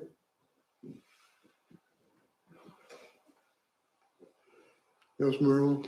I would say that in listening to the other committee members, and the reaction from the crowd, I would suggest that nothing is going to get accomplished at this present moment.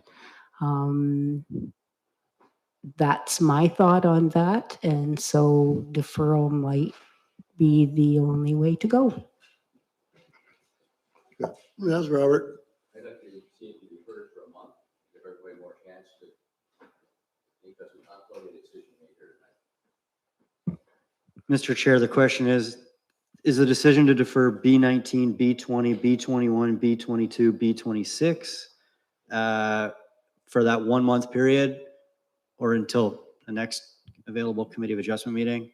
Or is this simply for application B20, 2023? That was my question, Jason, to the committee. I mean, there's no sense of us dealing with each one individually if they're all going to get deferred. No.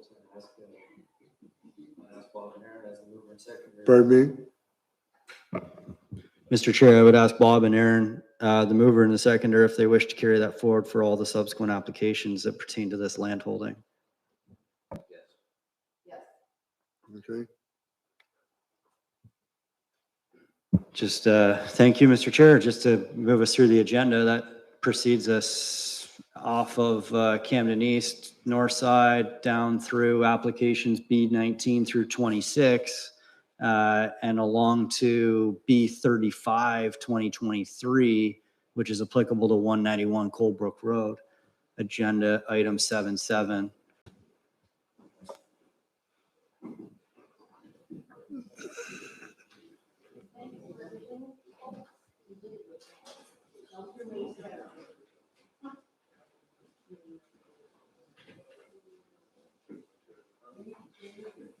I'll get to it eventually, Jason. Yeah, I know, you gotta scroll.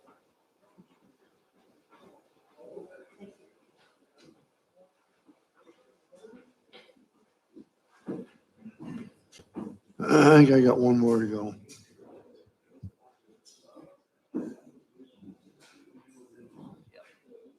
Yep. Weston Doors. Yep. Okay. B26-2023.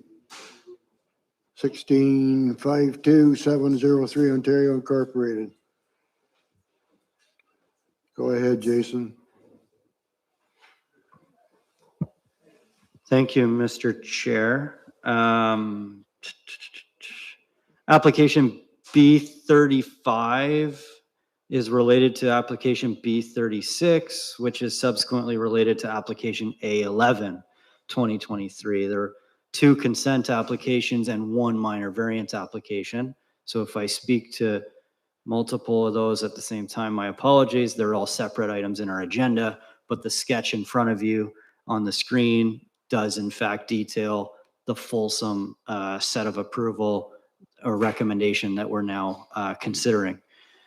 The property is municipally addressed as 191 Coldbrook Road, and it is approximately 11.5 hectares in size, and it has frontage on Coldbrook Road with about 145 meters.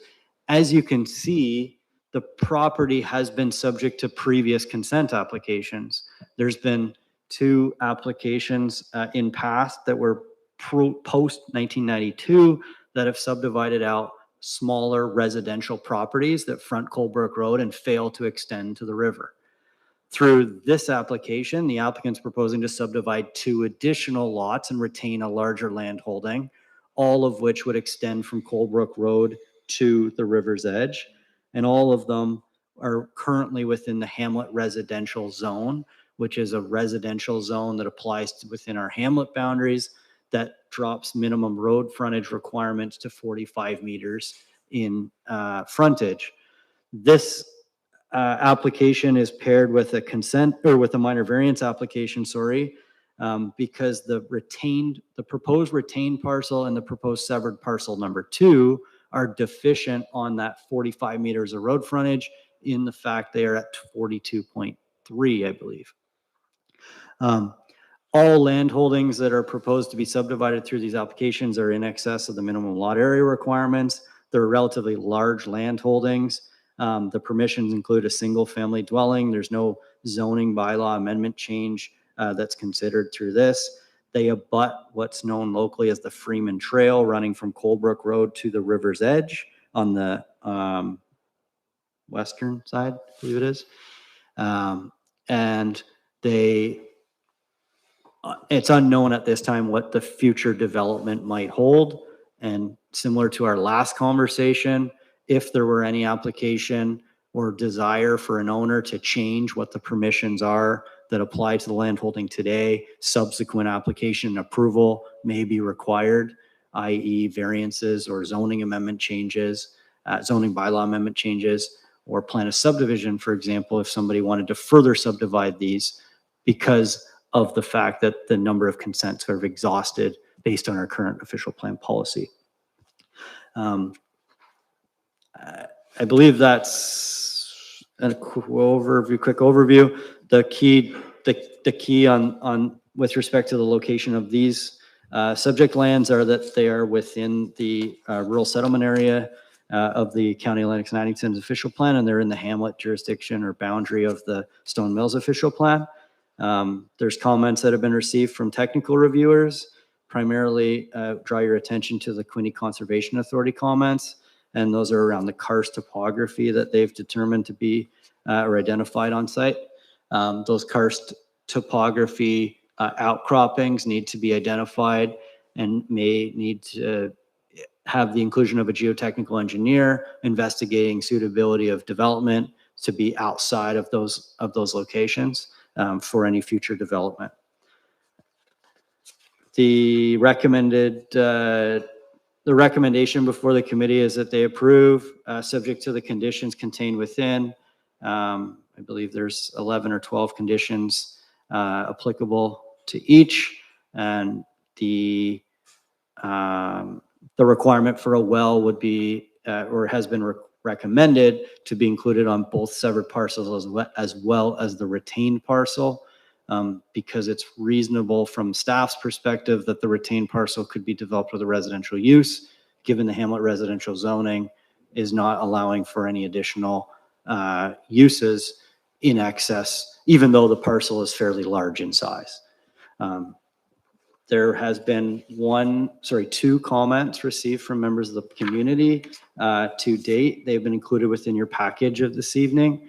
It's largely, if I may, on behalf of Mr. Goodyear, in my opinion, it's largely questioning what would be required for future development approvals. So should the applicant or owner wish to navigate that into the future, and clarification was provided by staff.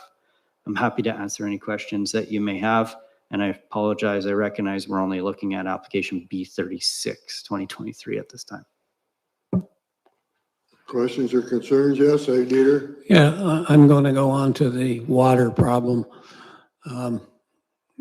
Way back when I was acting for John Meekon, who did the two severances that you see on the sketch there, the property goes around.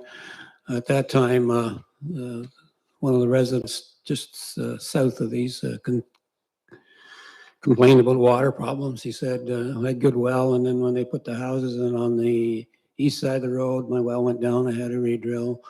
And now you guys are proposing more wells. You already had to drill his well once. So my concern is water. I'd like to see a hydro-G condition put in both these severances. Merle, anything? Bob, yes? Are you asking for a well on the retained parcel also? Well, then I'd like to see a hydro-G on the mall. There was a hydro-G study done back in what, 2020 on the Janes one, right? Yeah, thank you, Mr. Chair. I believe 2008 AME was the original consultant who did the hydro-G testing on the adjacent land holding, which was known at the time as Warner Pasture Subdivision. Subsequent to that original 14-year-old testing, 2020 to 2021, I forget the exact time frame. ASC Environmental completed an additional hydro-G study on the wells that are on the Warner Pasture subdivision, which directly abut this land holding in question.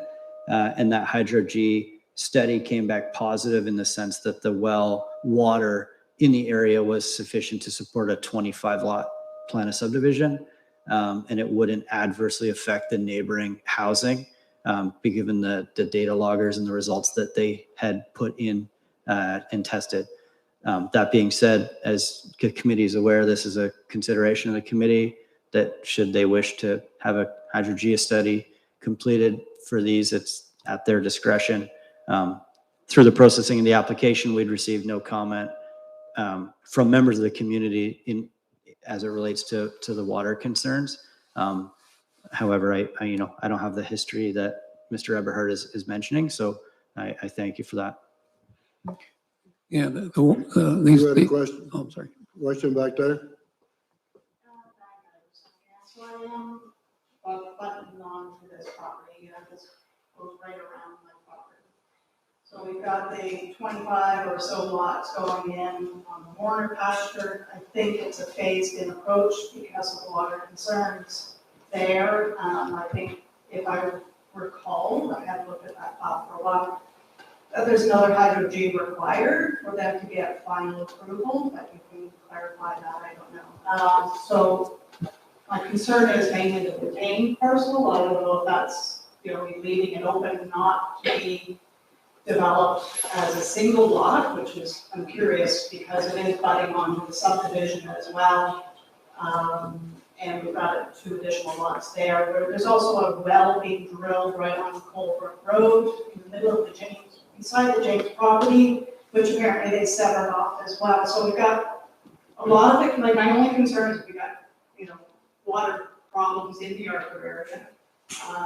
There has been identified that, yes, they got certain approval for that subdivision, conditional on being a phased-in approach.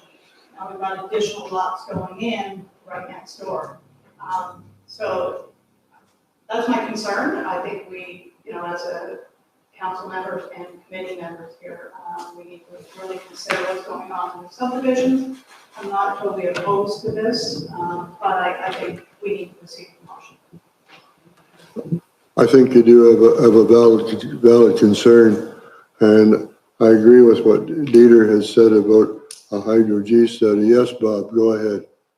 On the subdivision that Diane's talking about, it's 19 houses, and then they have to do the water test to make sure there's not room for the other 6. Is that not right, Jake? Yeah, that's correct. Member Sergeant. That said, to complicate it, in 2020 or 2021, the Ministry of Environment submitted a letter to the municipality stating that they had, based on the results of the 2008 AME hydro-G study, saw no need for the phased approach given the water availability at the time. That being said, the original draft plan approval still required that phasing 1 through 19, and then 19 through 25 would require subsequent testing. And council, by way of draft plan extension, upheld that condition or inclusion. So yes, you were accurate in the sense that a subsequent test on the adjacent parcels or the adjacent land holding would be required. Yes, Dieter? Yeah, I'd like to make a motion that we add the hydro-G study to the applications. Do we have a seconder? Bob, thank you.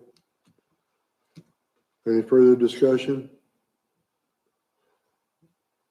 All those in favor of adding that hydro-G study to it? Yep, unanimous. Okay, that's B36. Mr. Chair, so I understand that we just held a vote with respect to amending the conditions as recommended for the inclusion of a hydro-G study for B36 and B30, maybe not, for B36. Can we call another vote for mover and seconder for the ultimate approval of what's before you in addition to the Hydro-G study just for clarity on the record. Okay, do I have a move by Aaron? Do I have a second there? Marilyn, thank you. Any further discussion? All those in favor? Carried. That deals with 36.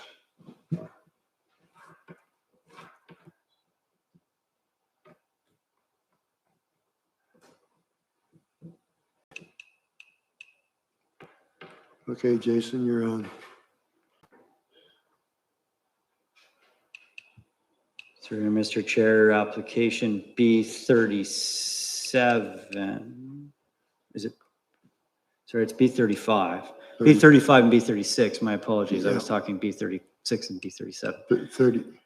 It's lot 2 on the proposed sketch, which is 2.3 hectare, 5.85 acre parcel with 42.3 meters of road frontage. This lot is the one that specifically requires relief from the minimum frontage requirement, 45 meters down to 42.5 meters. And as you can see in the recommendation before you, there's a requirement that it's tied to a minor variance application. And the applicants who are here this evening have agreed and understand that a minor variance application is required. And as opposed to including it as a condition and considering this potentially at a future meeting, we're doing it all in the same meeting in a concurrent submission. So applications for variance and consent were submitted concurrently, although in your condition and agenda, they're separated out as individual.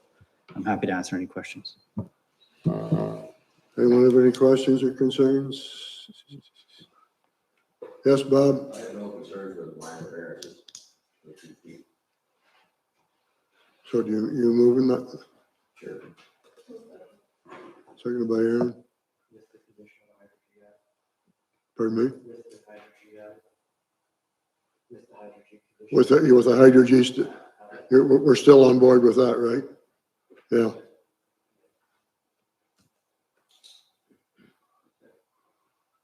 Okay, Jason. All those in favor? Carried.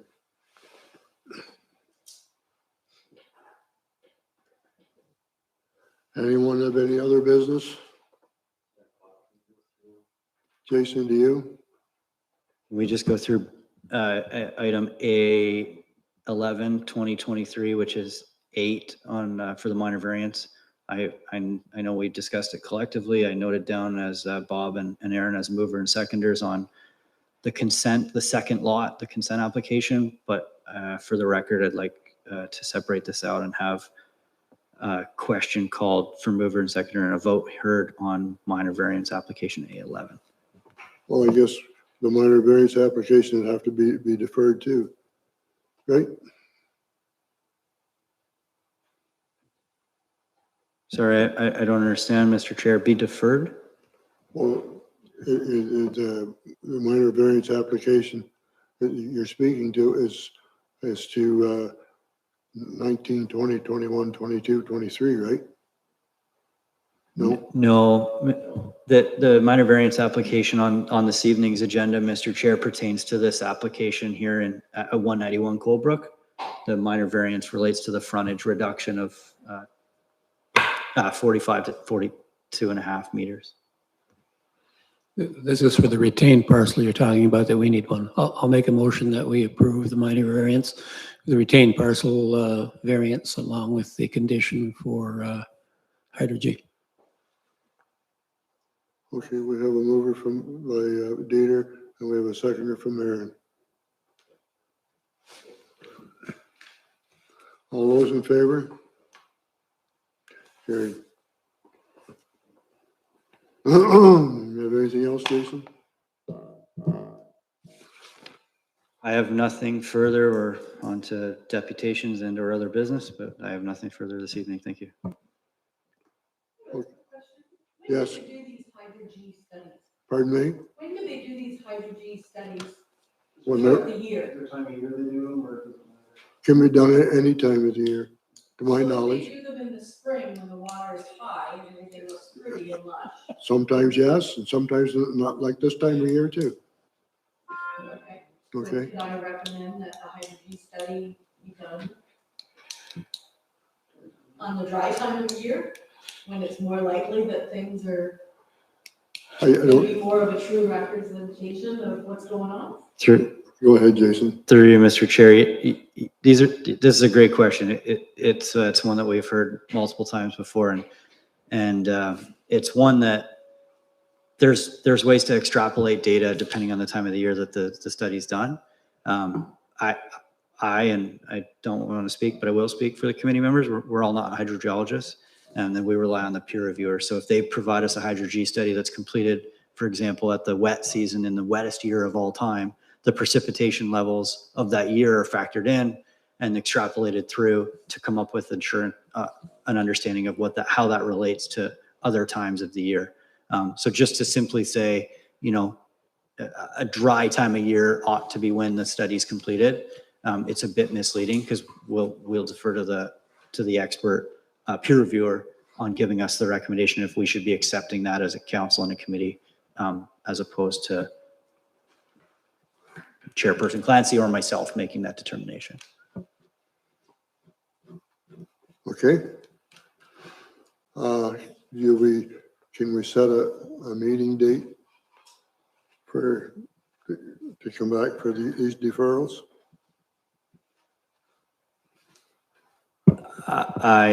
Through you, Mr. Chair, I'm reluctant to do so at the moment. We don't have the most significant staffing complement at this time. So if we were to set a date, I'd want to confer with at least 2 members of staff that they're present and helping prepare agendas and get us back in front of the committee. But we can, I anticipate there's going to be significant interest from the public and the community, and how we provide that notification is going to be of scrutiny given the comments heard tonight. So I have to give some consideration as to how we must go about doing so, aside from a township website and circulations on site. But that even if we made that decision this evening at this juncture, the majority of the members are absent from the room, so they wouldn't have that date. But we'll provide direct mail outs to every member who signed in this evening through the sign-in sheet to make sure that they're aware of any scheduled upcoming committee of adjustment meeting. Thank you. Anyone have anything else for the committee this evening? Need a motion to adjourn. Moved by Bob, seconded by Aaron. All those in favor? Carried. Thank you. Thank you.